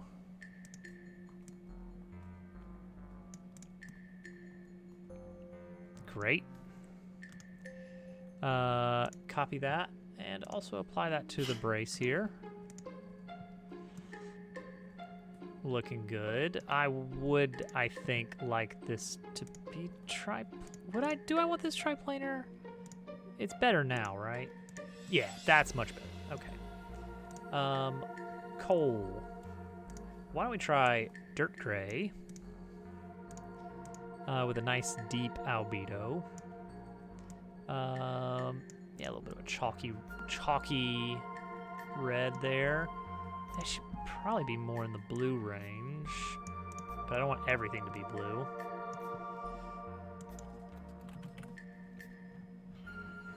And now for the classic. Nope. Well, maybe.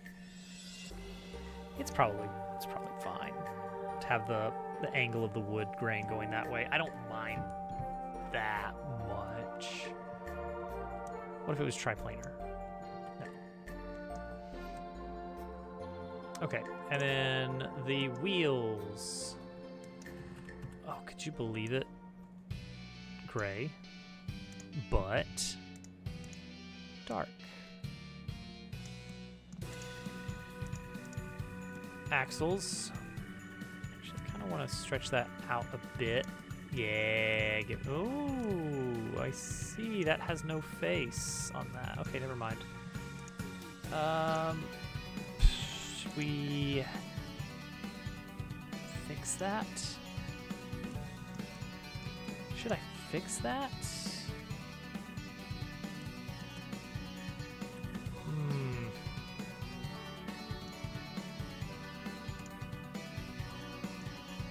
Hard to just add a face there.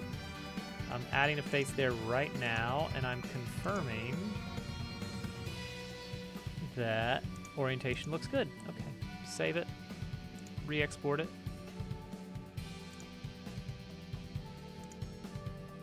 Yes, I'm sure.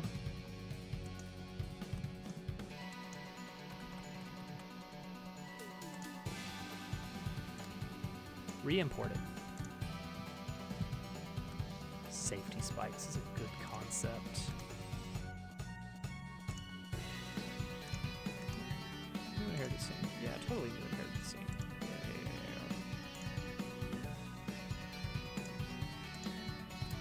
There we go. And now we'll take the texture here, and we'll also use it here. And that's not bad. That's not bad at all. Minecart. Minecart, all minecart. The wheels seem a little bit thick, but they're just exaggerated, that's all. We'll add things like,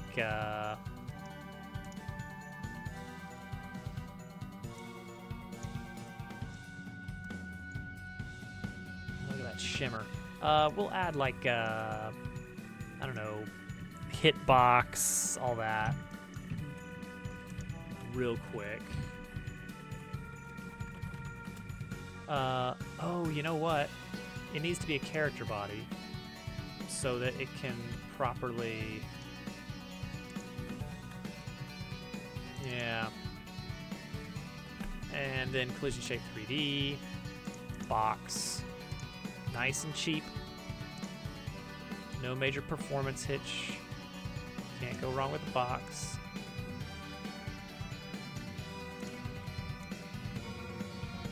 This up to here.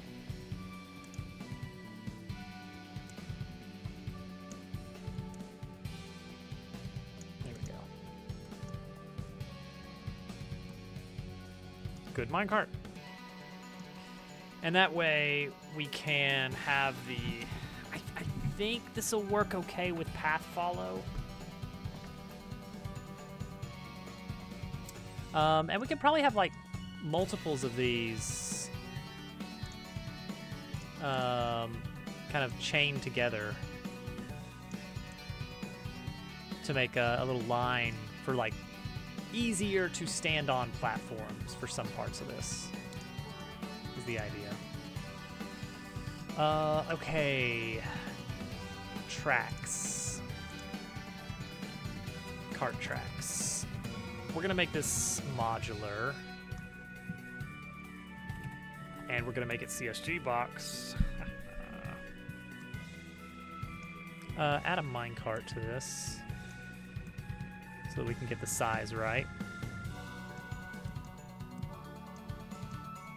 Add 2 minecarts side by side. Ooh. Oh, that's perfect. So we can actually have 2 tracks perfectly side by side, and we could sync these in a few different ways. We could have a case where watch out, you gotta, I don't know, what do you gotta do?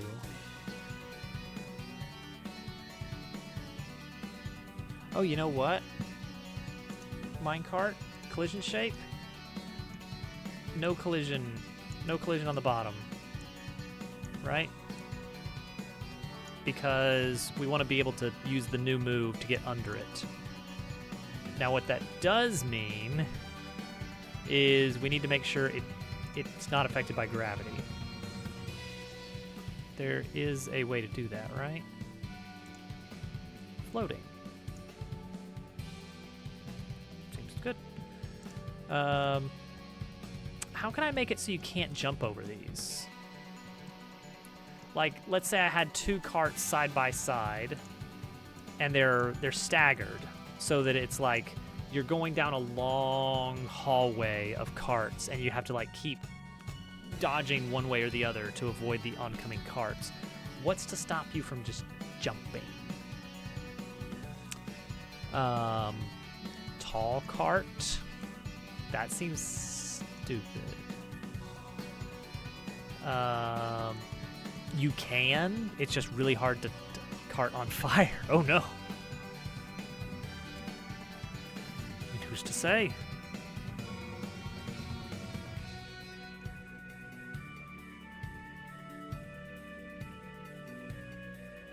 Maybe you can. It's just that's really difficult to time.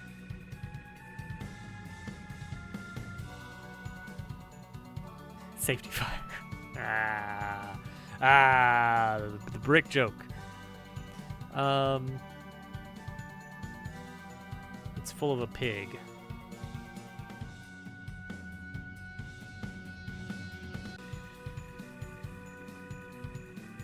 It's full of a second, slightly smaller cart. It's big carts.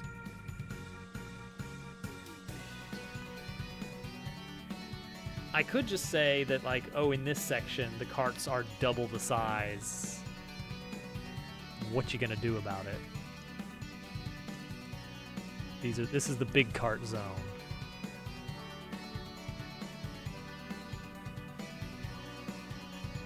Safety spikes, yeah. Little safety spikes. I may just say, you know what? If that's the strategy you want to do, is timing the jumps, you're welcome to it. Because timing the walking between is not going to be hard. but maybe the carts move pretty fast.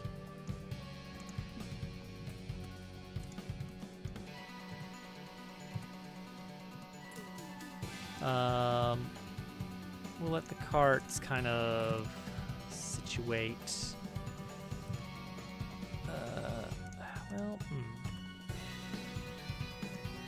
do we want to do first? Planks and then the beams on top. Low ceiling. A little bit tricky to do that since you'd be looking downward. Yeah, I may be okay with just allowing jumping. A plank. The planks need to be pretty close to the ground. And wide enough. Yeah, one might be perfect here. Or maybe not. Maybe it should actually be bigger than that. And it's okay if they just overlap with the neighboring bit.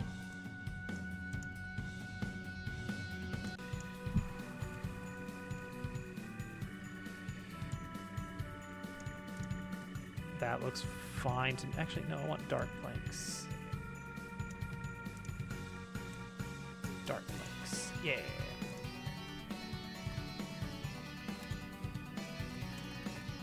Planks. These have no hitbox. I'd say there's no reason to give these a hitbox, because then you're just gonna like somehow it's just gonna start tripping you up.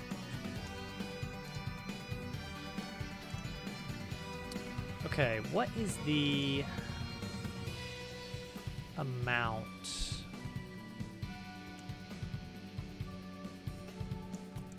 That much looks fine. I'm down with this much.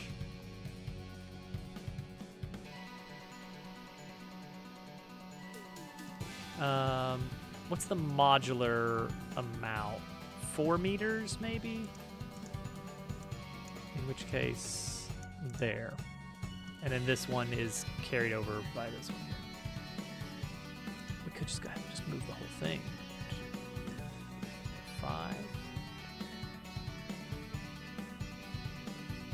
Can't get it that extra half. We'll just stick with it this way.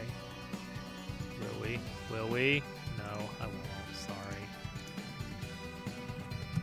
There we go. Perfectly set up. Rails is a CSG box. You didn't. Oh, my favorite.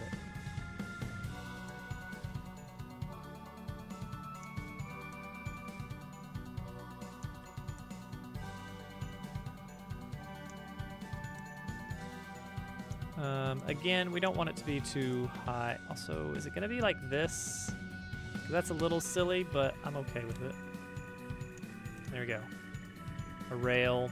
Oh, it should be it should be hovering on top of the planks. And yeah, you know what? We will use the exact same material yet again.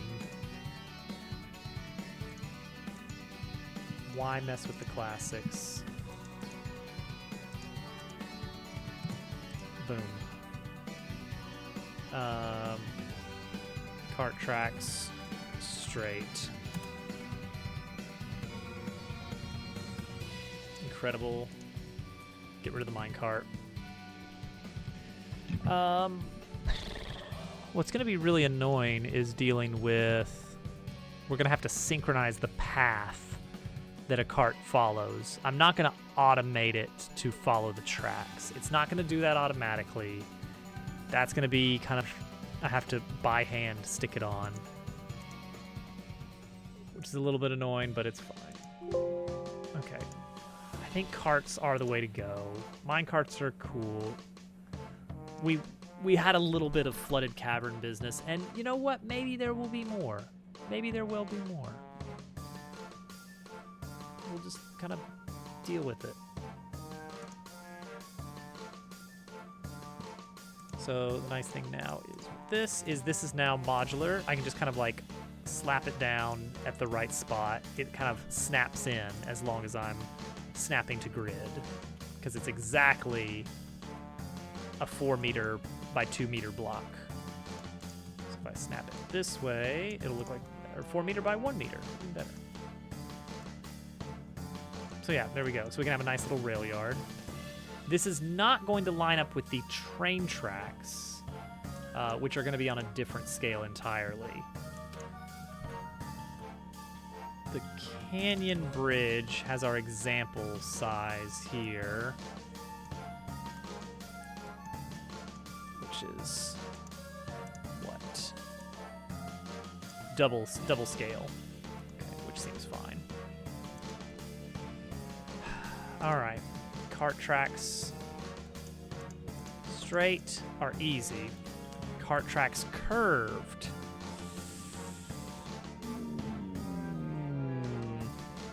Probably going to be a little bit harder.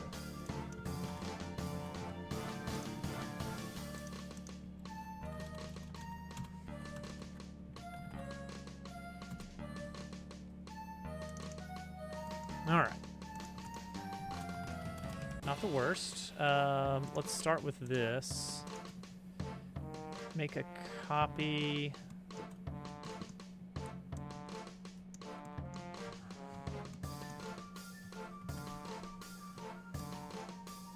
Okay, well that's too sharp of a curve, obviously. I do boo. I think we want to have a 45-degree curve. Because, well, Dear. Oh no, it's the Factorio problem. About how to make the rail work perfectly so that we can go straight or get just one over. And I think to myself, Super Mario World. Remember that? Remember that, everybody?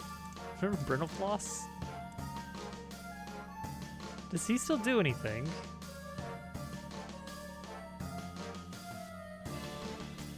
This is gonna be tricky.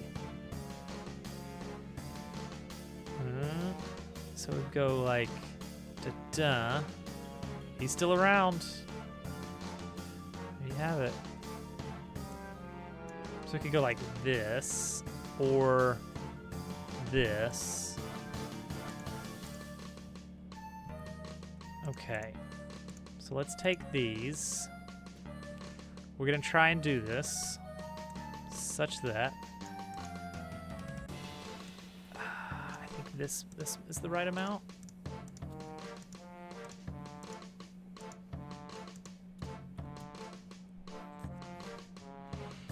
There was a controversial history of Brindlefloss. I mean, I guess I shouldn't be surprised, huh?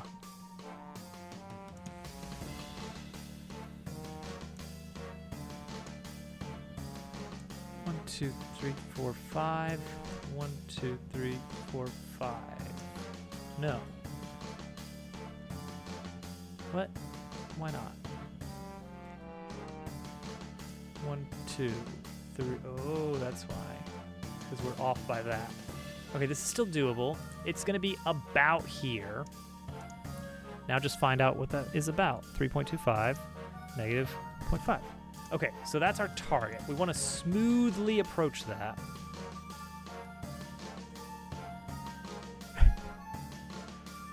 Got canceled the next day. And then he canceled Fight or Flightless.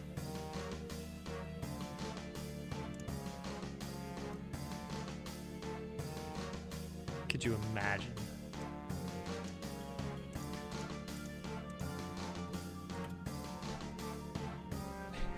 Philfish.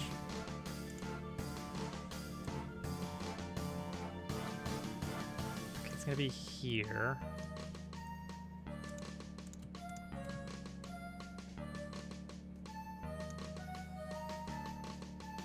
Okay, yes, right there. That's our target. So for the rails, I need a path 3D. I think I can get by with just like 2 points. Maybe. We're gonna see.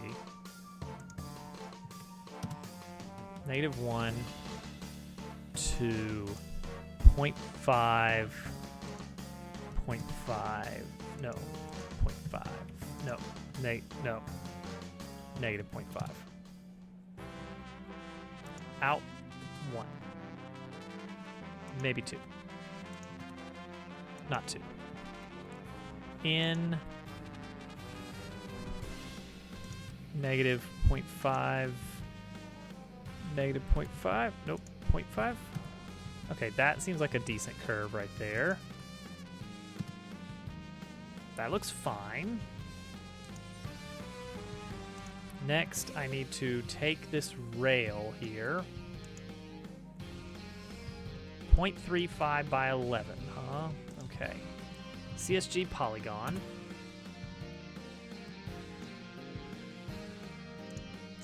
Take this. Okay, CSG polygon.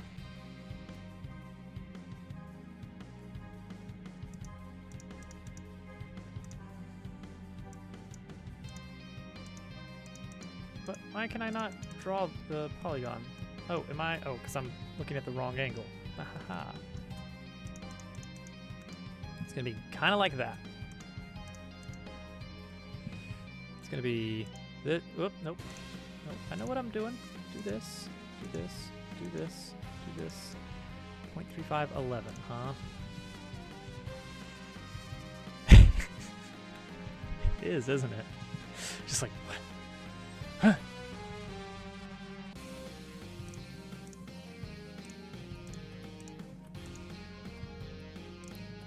Okay, that looks fine. So now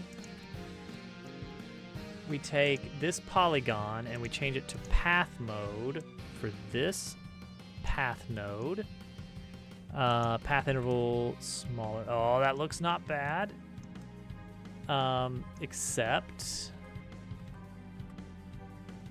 just remembered a problem here. Yeah, remember that?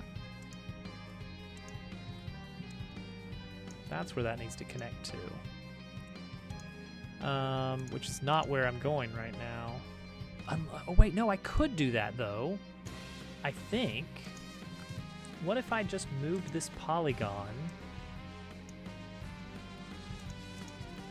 on the x-axis? I just moved its points. No intersecting. Yeah. Yeah, would that work? I mean, obviously not like this exactly, but that would. Okay, so we need to duplicate the polygon and then make 2 variants of it so that it lines up pretty nicely.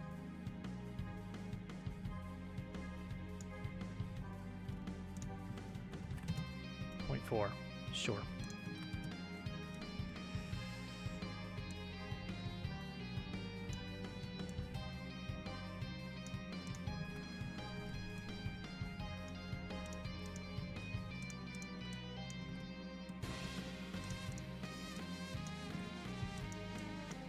I'm gonna get right in there.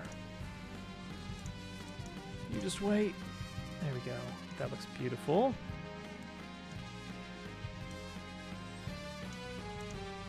Uh, 0.39. No. 0.397. Yes.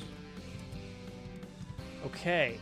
Oh, look at that. That's a good one. And then this one. Oh, we're doing some polygon slop. And then I gotta run. Once the polygons are done.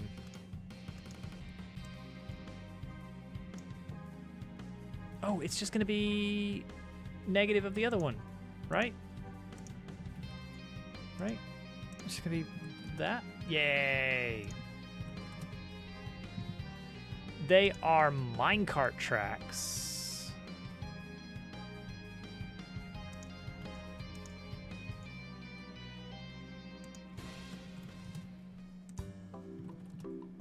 And they are looking pretty good. Okay, let's make sure we grab the material for these two. Now we can get rid of these. And now let's kind of just get these approximately.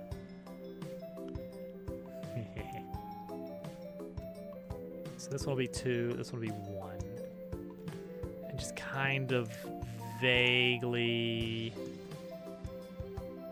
line up with the path. The path is actually, I could use path follows to calculate the position that these should go, but we're just not doing that instead. Oh, you know what? This one is gonna overlap, but I'm okay with that, I think. Am I okay with that? Not really. Not super really. 1, 2, 3, 4, 5, 6, 7, 8, 9. So I would want 1, 2, 3, 4, 5, 6, 1, 2, 3. No, there's no way. There's no way to exactly. All right. We're going to have this middle one duplicated on the curves, and we're just going to live with it. Okay, there's our setup there. Now tell me, if I move this, yeah, that's what I was afraid of. The path needs to be top leveled. I hate that, but I get it. Okay, there we go. So now we can move this on its own like that. Okay. That works, I think. Let's just try a little bit of this here. We want some way to identify... Oh, that's interesting. Wonder what that could be. All right, so check it out. We solved the Factorio problem, and it snaps to grid.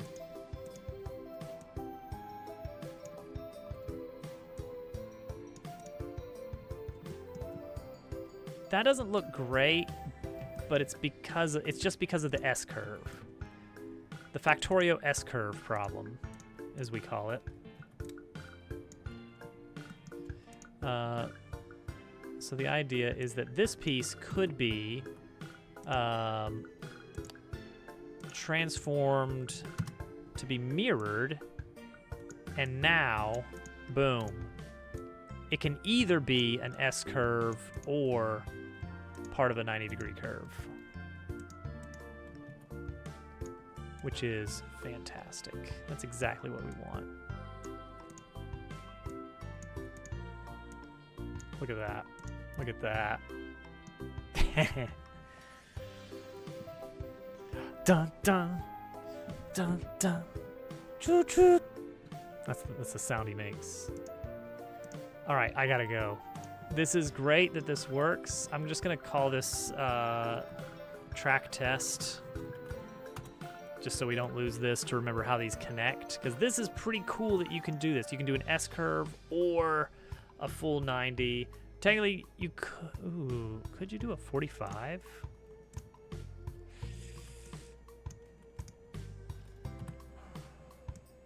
We don't need a 45.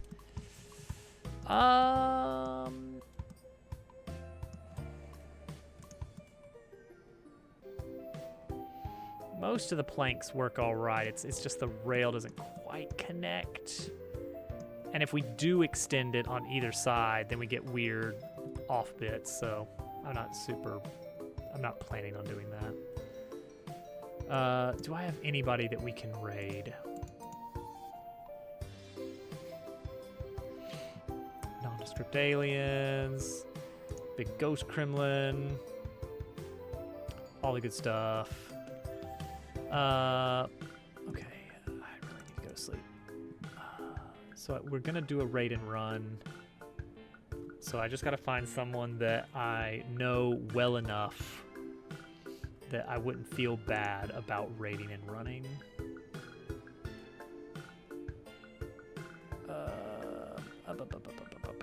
mean, we've raided into Fui before, but she's so high energy, and I've talked to her like once.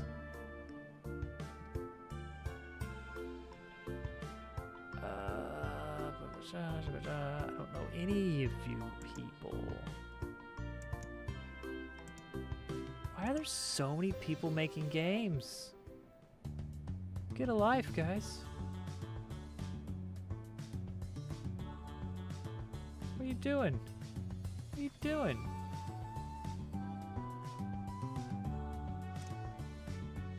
High energy. No, I mean, there's... Jeez, there's a sliding scale on energy, you know? Like, Dupu is still... You are still firmly on the low energy side of streamers. Yet. There you go, Dove. There you go. You said it so succinctly. Have a good one, Slav. I rated Cheese Pops once, and I was like, oh, I don't want to top into the low end, baby. I was like, hey, Dobbs, welcome in. Thank you for that raid.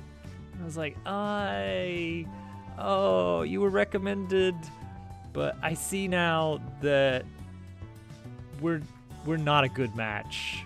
We're not a good match.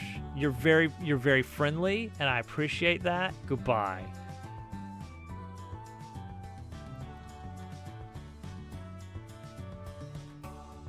Thank you so much for sharing your community with me. I don't know. That's like going off of like years ago, back when I was doing Mario Maker.